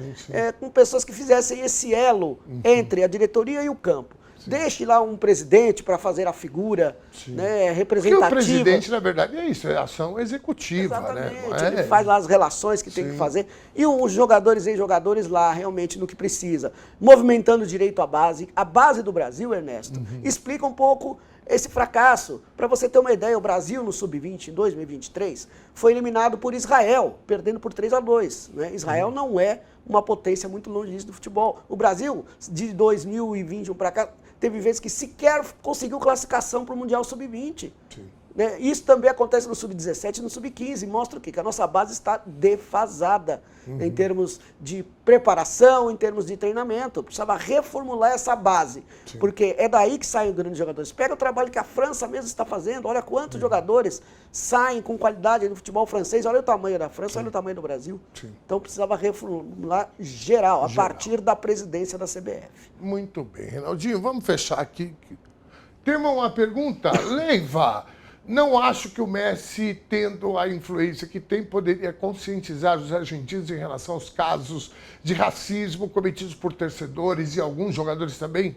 Diz o Casemir X7. Muito bem. Reinaldo, contigo. Não, olha, eu acho que o Messi, pela importância que tem no futebol e na sociedade, né, poderia abraçar essa causa sim, porque em muitos casos de racismo temos a presença de torcedores ou atletas da Argentina. A gente vê isso aqui na Libertadores, né, e até fora, né? Tivemos um caso agora do racismo contra um influenciador no jogo contra o Egito. Então, acho que o Messi deveria levantar essa bandeira. Eu acho que os grandes líderes, os formadores de opinião, e o Messi pela condição que ele tem no futebol, deveriam abraçar essa campanha. Não vejo ele fazer isso, pelo menos até agora não. Né? Eu acho que sim, o Messi seria uma voz importantíssima na luta contra o racismo, como o Vini Júnior foi na Espanha. Sim. Né? Acho que os grandes nomes têm que assumir também causas para além do futebol. Essa é a diferença do Mbappé, né? Essa é a diferença do Mbappé, né? Um cara que realmente veste a camisa, se pronuncia. No caso do Vini Júnior, ele foi um dos que deu total apoio ao jogador brasileiro. Ele precisava que outras vozes se levantassem, não só contra o racismo, contra outras discriminações, homofobia, por exemplo, que existe, misoginia. Ainda no futebol tem muito essas presenças. E se os grandes ídolos não se manifestarem, a gente não vai ter uma reação diferente. Muito boa pergunta e melhor ainda a resposta, viu, Leiva? Eu estou absolutamente contigo. Eu tinha, assim, a primeira Copa do Mundo que eu me lembre de ter vivenciado foi em 78, na Argentina. Eu morei na Argentina 2 anos, então eu sempre tive uma identificação com os jogadores argentinos, com a seleção, e sempre fui meio super fã do Maradona, do Canija, do Mário Kempes, do Passarella, apesar da agressividade. Mas eu sempre tive do Tevez, quando veio aqui para o Corinthians, e outros, né, o Sebastião, enfim. Mas eu, agora, nessa Copa, tanto pela razão do povo argentino estar sofrendo com um governo de extrema-direita e também pelo fato dessa postura que sempre houve, mas a gente precisou amadurecer, e aí eu me incluo nesse processo, de compreender que o futebol pode contribuir com essas questões, essas doenças sociais, como o racismo, por exemplo, que a cada vez parece que fica maior entre a torcida e também jogadores, como foi o caso do Vini Júnior, aquele rapaz que acabou sendo penalizado. Né? Então, eu acabei retirando meu apoio a essa seleção argentina. Eu torço demais para o Messi jogar um grande jogo, pelo espetáculo, né? Enfim, mas já não tem mais a minha simpatia, não, viu? O futebol, ele reflete um pouco a sociedade que a gente vive, né?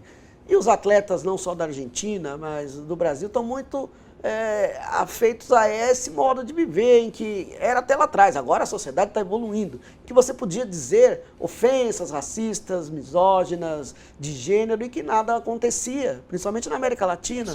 Né? E isso mudou, e os jogadores têm que perceber essa mudança da sociedade. A seleção da Argentina mesmo teve aí um vídeo divulgado com uma musiquinha nada agradável, né? Preconceituosa.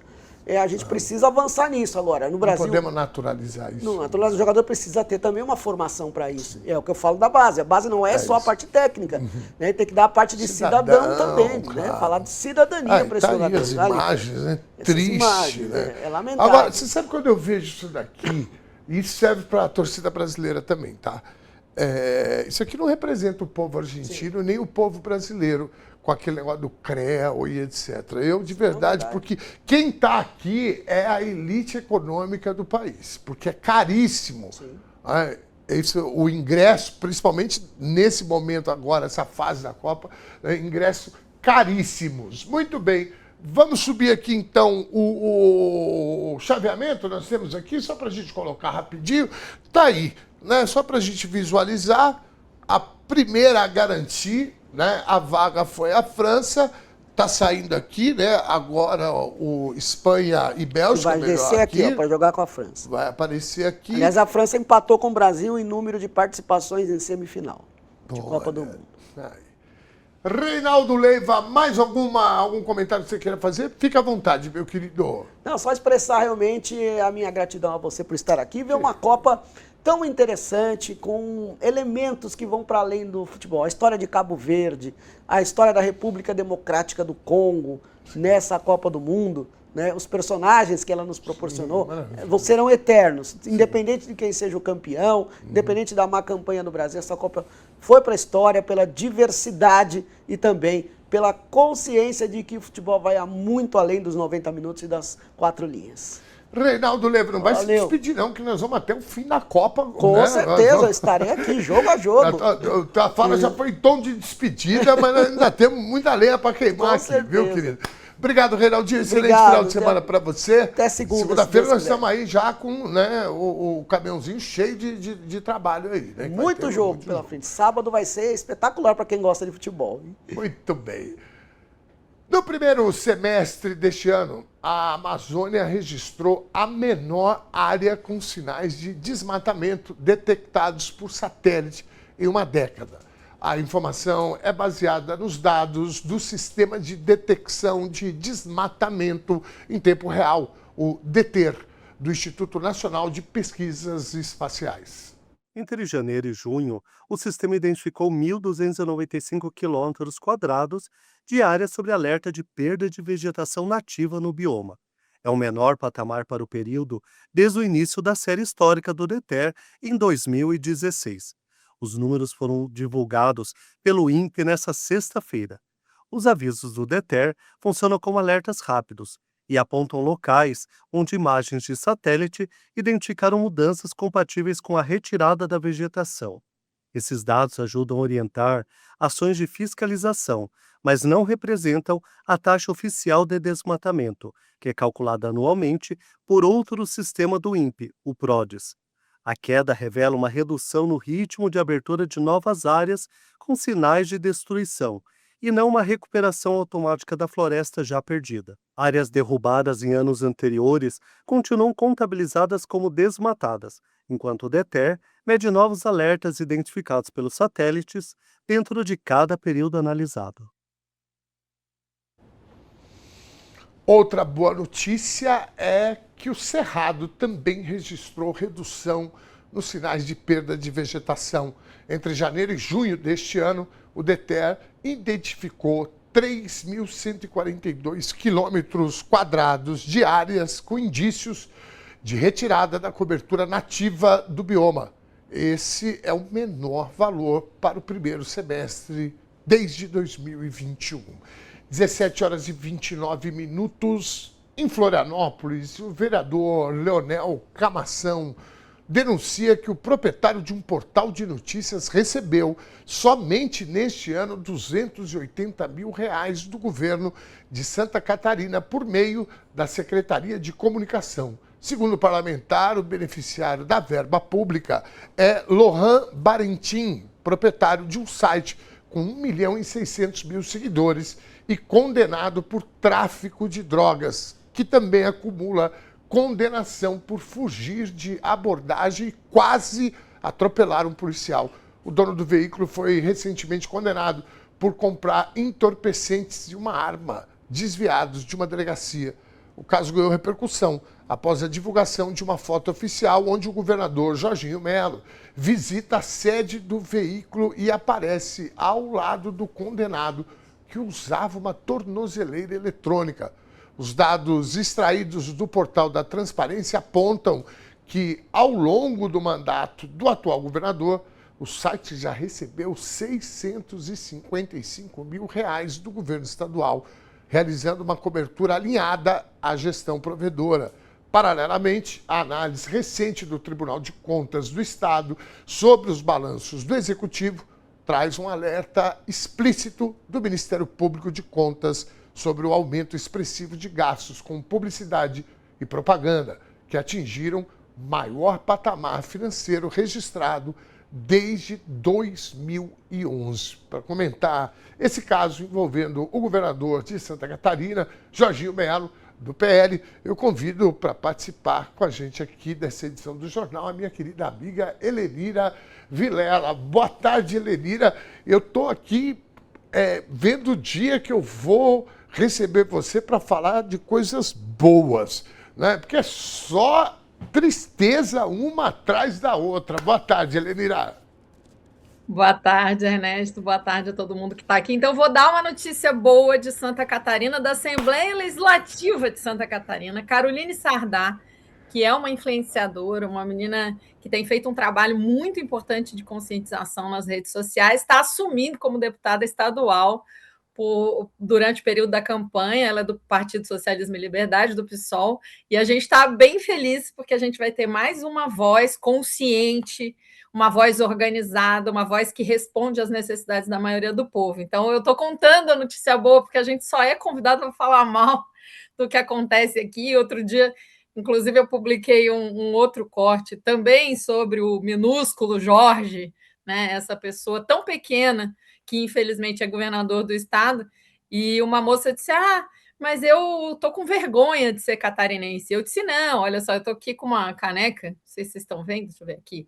Essa moça aí é a Anita Garibaldi, então, assim, a gente tem que ter orgulho da terra de Anita Garibaldi e Antonieta de Barros e saber que esses usurpadores da nossa identidade não têm o direito a ela. Mas vamos ao o mínimo Jorge, né? O nano Jorge. Então, Jorginho, essa semana, ele protagonizou 2 episódios muito curiosos, né?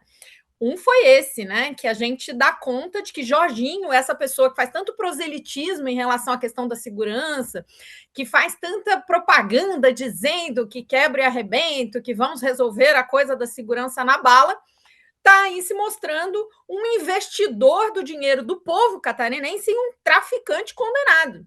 Porque esse senhor Lohan aí, ele foi condenado por tráfico e, como você disse, foi condenado também por fugir da abordagem policial e por tentar agredir um policial, tentando atropelá-lo durante a abordagem que ele, segundo a decisão transitada em julgado, portava 3 quilos de maconha, cujo advogado de defesa alegou que era para consumo próprio. E aí, bom, né? Então, eles que fazem tanto proselitismo em relação ao uso da cannabis, a gente tem todo um debate que vem sendo puxado, por exemplo, pelo deputado Padre Pedro, pela vereadora Carla Aires, pelo próprio Camazão, em relação ao uso de cannabis medicinal, a descriminalização, né, da droga para determinados assuntos, para usuários e tal, mas na hora de fazer o proselitismo, eu sou contra a droga, porque os outros é que são a favor, é uma coisa, mas na hora de destinar dinheiro público a um senhor que é um traficante condenado, está usando tornozeleira, tentou romper a tornozeleira, segundo a denúncia do próprio Leonel Camazão.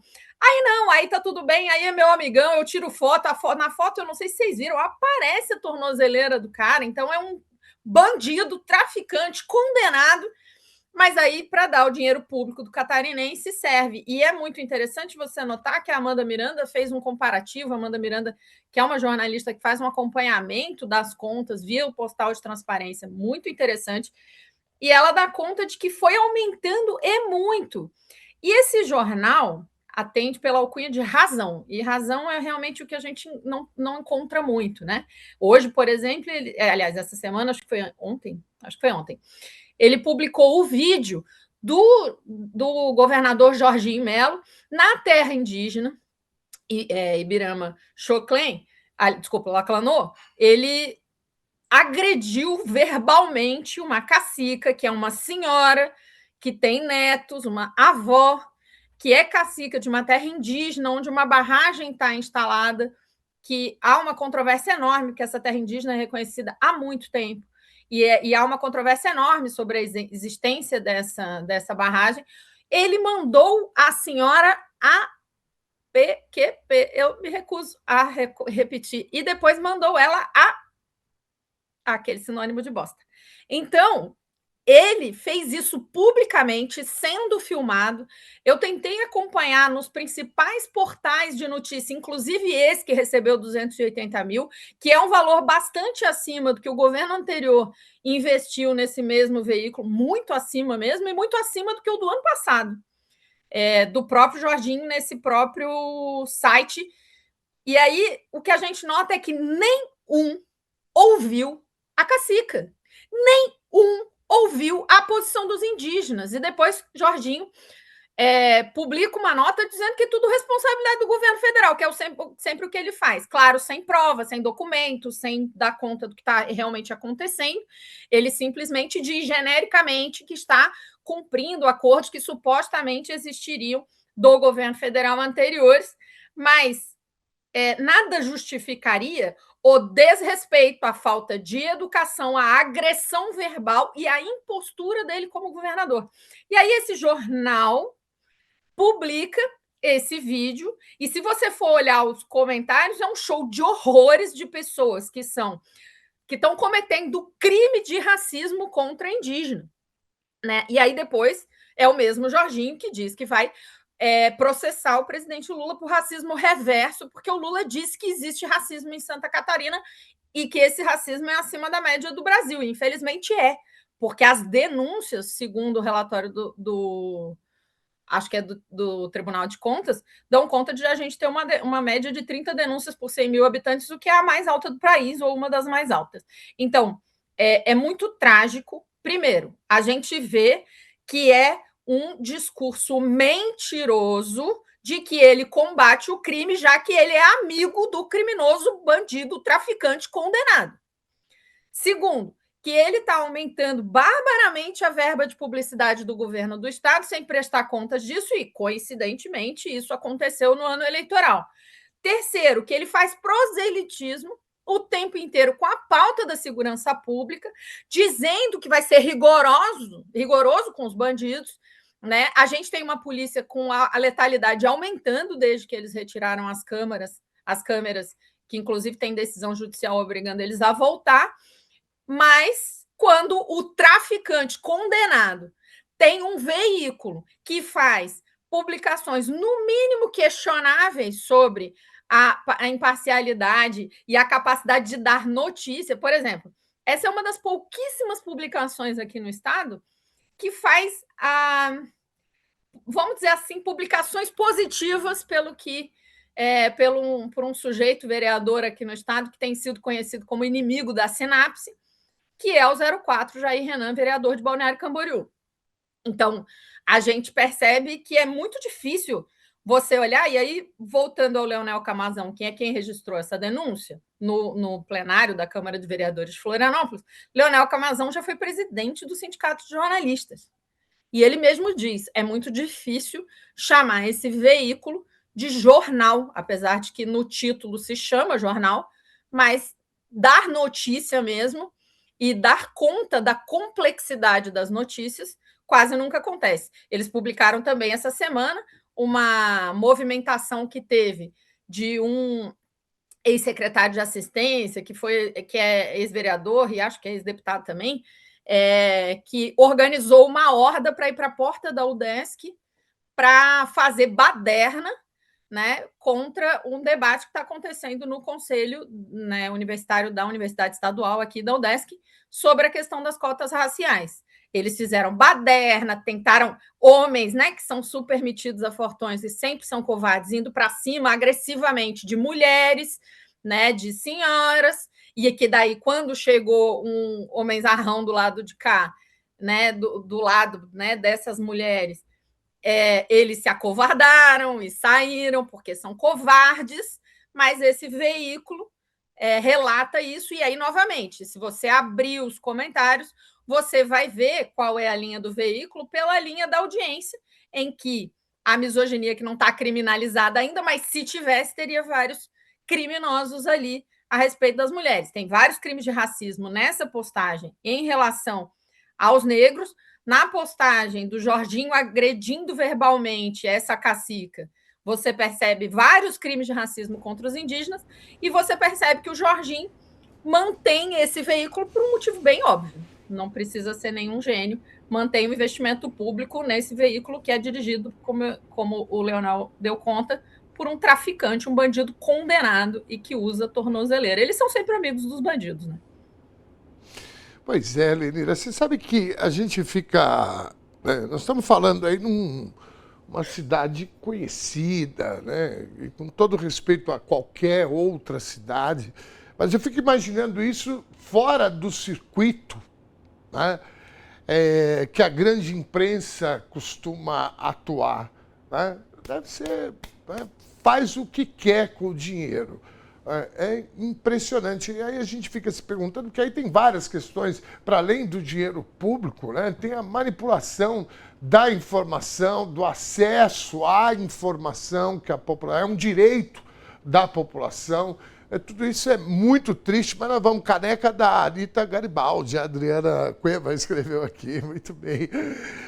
Você sabe que uma vez eu estive numa sala, um gabinete de um grande, eu não vou falar quem é, mas de uma grande liderança do campo progressista mundial, e aí eu dei uma olhada na sala, assim, né, no escritório político dele, em casa, e eu me lembrei de uma frase que a gente acaba medindo a firmeza ideológica pela decoração, né, e pelos livros, né, o material que tem dentro, né, do habitat desse tipo de pessoa. E você com a caneca da Anitta, e eu tenho certeza que aí nessa prateleira aí deve ter grandes obras aí que nos ajudam a compreender o mundo.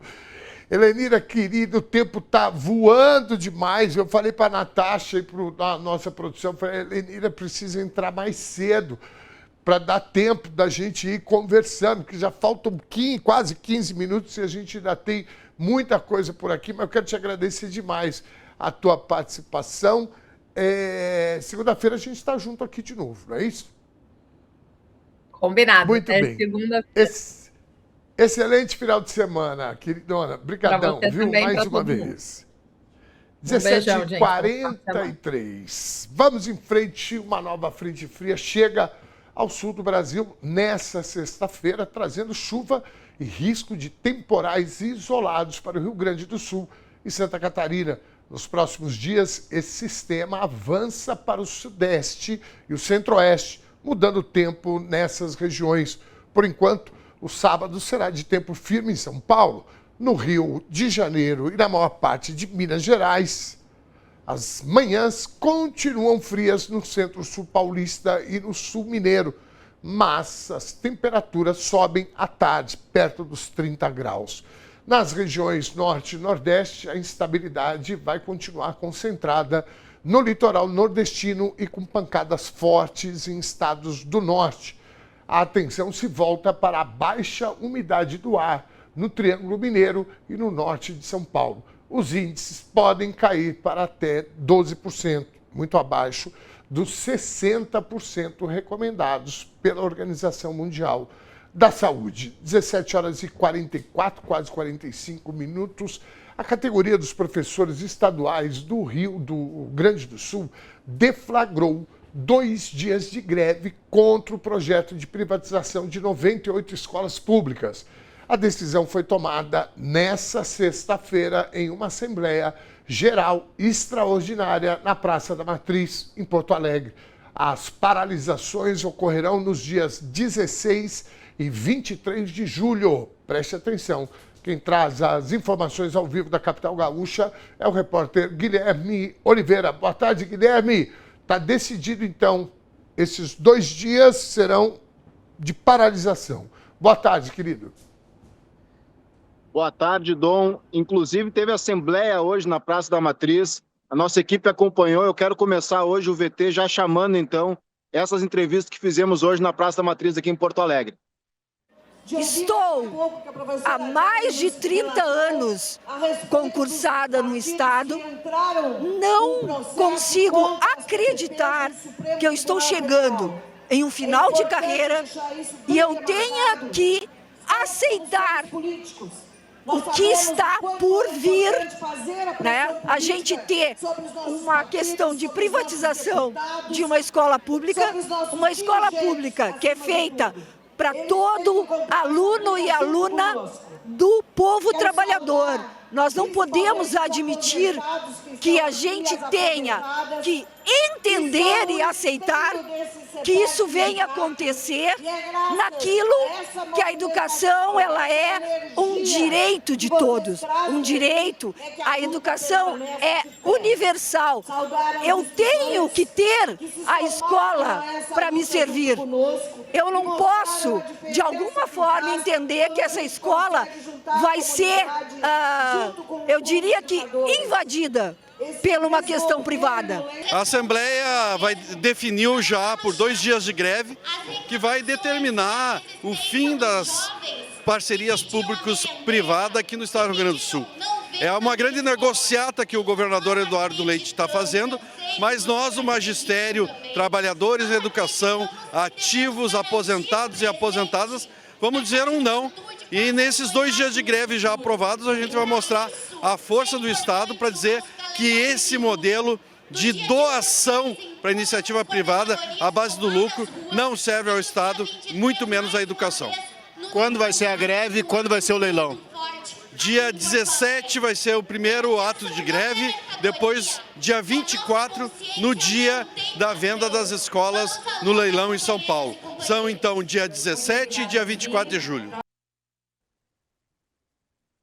Então, Dom, para explicar para quem está nos assistindo essas datas, né? Dia 16, quinta-feira da semana que vem, serão abertos os envelopes aí na B3 São Paulo, e no dia 23, então, vão bater o martelo. Por isso, nesses 2 dias, terão greve nas escolas estaduais do Rio Grande do Sul. É um escândalo, né?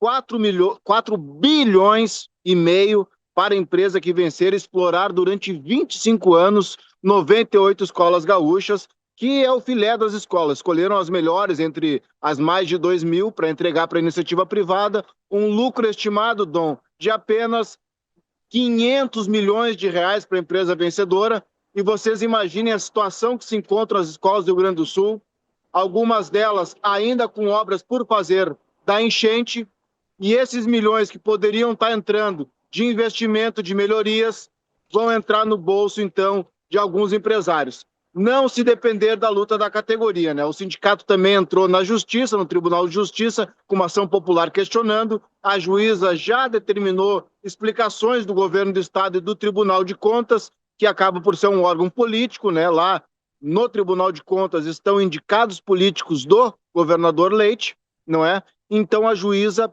pediu esclarecimentos, porque são questões muito complexas e, como todo mundo já sabe, essas privatizações, no geral, são feitas de maneira muito assodada, muito rápida e não se atendo às questões práticas do dia a dia, né? Como é que uma escola terá 2 gestões, uma pedagógica e uma administrativa? Como é que algumas escolas receberão milhões e a outras muito menos, né? Então vai criar uma disparidade muito grande também entre as escolas, vai interferir nas gestões futuras que vão ter que dar continuidade a isso que o governador Leite está fazendo agora, ele que está no seu final de mandato, né? Falta muito pouco tempo para terminar sua gestão, mas ele quer então sair coroado pelo sistema financeiro, dizendo que na gestão dele, além de ter entregado a Companhia de Energia Elétrica, a Companhia de Água Pública, né, a CE, a Corsan, ele também está entregando as escolas. Coitado do povo gaúcho, mas tem luta aqui, o povo gaúcho também é de luta, é aguerrido, é um povo que não se mexe, ainda mais os professores, né?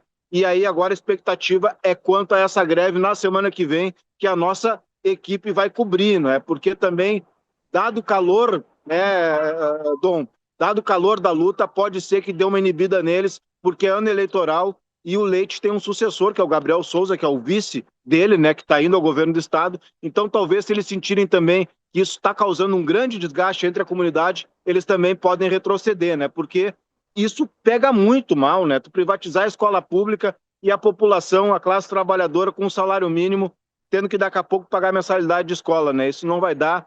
Está um grande desespero aqui na comunidade acadêmica, entre pais, professores, alunos, né? Muitos alunos já vendo para migrar para outras escolas, professores também, trabalhadores preocupados com como é que vai ser o seu salário, como é que vai ser o seu emprego, se vai ser mantido, não é? E todo mundo perplexo porque ninguém da comunidade acadêmica pediu isso, né? O Leite diz, não, governador, isso vai ser bom para vocês, porque daí a gente vai deixar para os educadores se dedicar apenas exclusivamente para a parte pedagógica. E a parte administrativa vai ser para uma empresa, mas ninguém pediu isso. Nenhum professor, nenhuma comunidade acadêmica solicitou isso. Então, de onde é que está vindo, né? Todo mundo também muito indignado também com isso, então, né? Cadê a democracia? Cadê os processos democráticos? Cadê a escuta aos conselhos, né? Os conselhos de educação? Não tem escuta nenhuma. É uma medida de cima para baixo, está todo mundo perplexo, mas muito indignado e convencido que não dá para aceitar, Dom. Então, a luta continua. Hoje foi um importante capítulo dentro dessa mobilização, essa assembleia na Praça da Matriz, na porta do Palácio Piratini, dando recado que no dia 16 e no dia 23, as escolas estaduais do Rio Grande do Sul vão parar. Muito bem, Guilherme, muitíssimo obrigado pela participação. Nós estamos aqui à disposição, porque essa luta, vocês têm aliados aí, o povo do Rio Grande do Sul. São Paulo passou por momentos difíceis aqui com, né, essa política de privatização, continuamos passando, então a gente entende completamente o que vocês estão vivendo aí. E é como você disse, viu, meu querido amigo Guilherme, é luta, porque esse é o ano, né, que nós vamos escolher os gestores e eles precisam do voto da população. Então, quanto mais pressão para cima dessa gente aí, melhor. E se não resolver, a população já sabe, é cartão vermelho e troca a administração e seguimos em frente, né? Conte com a gente aqui, viu, Guilherme querido? Semana que vem nós estamos aqui, no dia 16, qualquer dia desse que você quiser, para trazer essa pauta aqui. Vamos tentar contribuir aí com essa luta pela educação gratuita e de qualidade. Isso, como escreveram aqui nos comentários, é um direito constitucional. Às vezes parece que essas pessoas esquecem, né, que a gente tem regras, leis. Vamos lá. Abraço forte, Guilherme. Obrigado, querido. Valeu, Dom. Obrigado. Um abraço. Tamo junto, meu irmão. Dia 13 de julho é Dia Mundial do Rock, mas o Sindicato Metalúrgico do ABC antecipa as comemorações.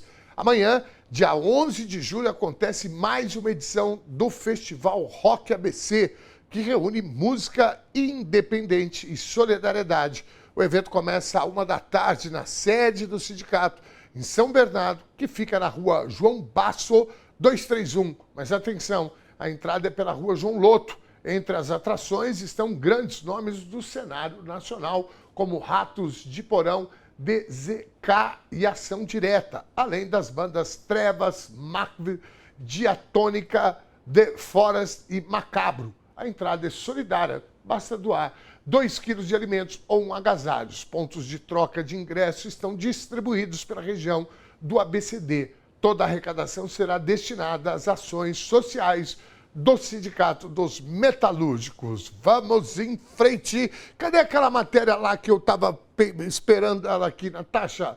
A do sujeitinho lá de Goiás. Tá aí? Uma mulher trans, identificada como Aline, acusa o empresário goiano Leandro Batista Nóbrega, dono do frigorífico Goiás e responsável pela picanha do Bolsonaro, entre aspas, de transfobia, de não pagar R$500 por um programa e de fazer ameaças após uma discussão. Amigo de Jair e Flávio Bolsonaro e de outras lideranças da direita, Leandro ganhou projeção com vídeos de churrascos, ações de marketing do frigorífico e publicações de cunho político. Nós temos alguma imagem aí dessa tragédia que aconteceu lá em Goiás? Não. Os colegas universitários estão subindo, manda ver. Hoje, esse sujeito reúne 2,5 milhões de seguidores. Ele não, o perfil da empresa dele no Instagram e outros 974 mil em sua conta pessoal. Aline, que se apresenta como acompanhante de luxo, procurou a delegacia especializada de atendimento à mulher poucas horas após o encontro com o empresário para registrar a acusação. Segundo o boletim de ocorrência, o empresário já havia procurado a Aline em 2024 e voltou a entrar em contato em maio deste ano. A Aline diz que prestou a Leandro serviços de ordem sexual, mas ele não ficou contente porque queria ser passivo. É, isso mesmo que você entendeu. Eu acho que não tem nenhum problema, né? O cara que ele quiser fazer dentro de casa, né? 4 paredes, etc., não tem problema nenhum. A questão é que essa gente aí vive arrotando moralismo pelas redes sociais. Né? São homofóbicos, são misóginos. Aquela turma do Deus, Pátria e Família. E aí aparece um escândalo asqueroso como esse. Eu vou falar uma coisa para vocês, né? Nós temos que desmascarar essa gente aí o tempo todo. Tá? E ainda não quer pagar a moça, né? É um absurdo. A Federação Argentina de Futebol entrou na mira do FBI. Os agentes estadunidenses investigam contratos milionários em publicidades e trabalham principalmente com a possibilidade de lavagem de dinheiro. Vamos conferir. Em meio à disputa da Copa do Mundo, a Argentina se vê no meio de uma investigação do FBI. Os agentes americanos buscam esclarecer operações financeiras consideradas suspeitas por parte da instituição. Os agentes apontam possíveis fraudes financeiras envolvendo a empresa Tour Project LLC, que tem sede na Flórida e era responsável por administrar a cobrança de contratos publicitários internacionais firmado com a AFA. Para o advogado Arnóbio Rocha, a investigação não interfere dentro das 4 linhas. Esse escândalo ele é muito parecido, ou talvez até vinculado, com todos os escândalos que envolveram a FIFA e a CBF e a Confederação, aqui a Conmebol. E a própria Federação Argentina também estava envolvida em vários escândalos, né, desde 2009, uma série de escândalos teve, e nenhuma dessas seleções foi prejudicada, ou deixou de ser campeã, ou perdeu Copa, ou foi desclassificada de Copa por conta de escândalo. Investigações que ainda estão em fases preliminares miram valores na casa dos 57 milhões de dólares transferidos para empresas intermediárias, porém a finalidade econômica não está clara. Os agentes estão juntando dados desde 2025 e o processo pode se arrastar por anos, a exemplo de outros casos famosos no futebol. Aqui no Brasil, o presidente da federação da CBF, o Marinho, José Maria Marinho, ele foi preso, aliás, ainda continua preso. E ele não teve nenhum prejuízo para a federação, propriamente para a CBF. Na prática, as investigações vão de encontro somente ao campo institucional e ainda tem muitas fases pela frente. Parabéns, Eric Braga, por mais essa contribuição aqui no TVT News, segunda edição. Um abraço pro meu amigo Arnóbio Rocha. Aliás, estou com saudade do Arnóbio aqui no nosso telão aqui para fazer os comentários ácidos, né, dele. Vamos ver se semana que vem a gente consegue marcar para ele vir aqui. Mais uma vez, parabéns, Eric Braga. Vamos ver agora mais alguns destaques da nossa programação da TVT para esse final de semana. Bora lá! Hoje, 21h, tem Samba na Gamboa. Nessa sexta, Tereza Cristina faz uma homenagem a uma das maiores cantoras do país, Elisete Cardoso, que no dia 16 de julho estaria completando 105 anos. Participa da homenagem a cantora Mônica Salmaço, que tem um show especial, um repertório exclusivo da divina Elisete. No sábado, a partir das 5 da tarde, a TVT transmite o festival Rock ABC ao vivo dos sindicatos metalúrgicos, que a gente acabou de anunciar aqui. Então, se você não puder ir até São Bernardo, você confere aqui na TVT a transmissão dos shows. Logo depois, às 9h30, o Cine TVT apresenta a Linha da Memória. A minissérie documental brasileira resgata a saga centenária da Ferrovia do Contestado, trecho da estrada de ferro de São Paulo, Rio Grande, que corta o interior catarinense. A obra mescla depoimentos de historiadores, imagens de belas paisagens do Vale do Rio do Peixe e resgata memórias da Guerra do Contestado. É nesse sábado, às 9h30, no Cine TVT. E no Conversa Sem Curva dessa terça, agora eu recebi Benjamin Taubiquim, pianista, compositor, pesquisador, produtor cultural e um dos grandes articuladores da música brasileira contemporânea. Para quem perdeu essa conversa sem curva, tem reprise no domingo às 7h.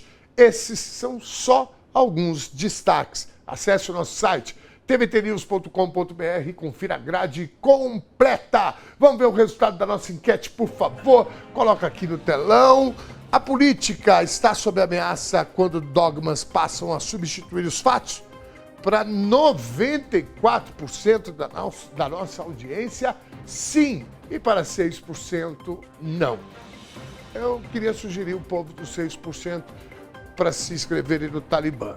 Muitíssimo obrigado pela sua companhia aqui no TBT News, segunda edição. A informação quentinha agora, Espanha ganhou, tá na semi, 2-1 em cima da Bélgica. Tchau, até segunda.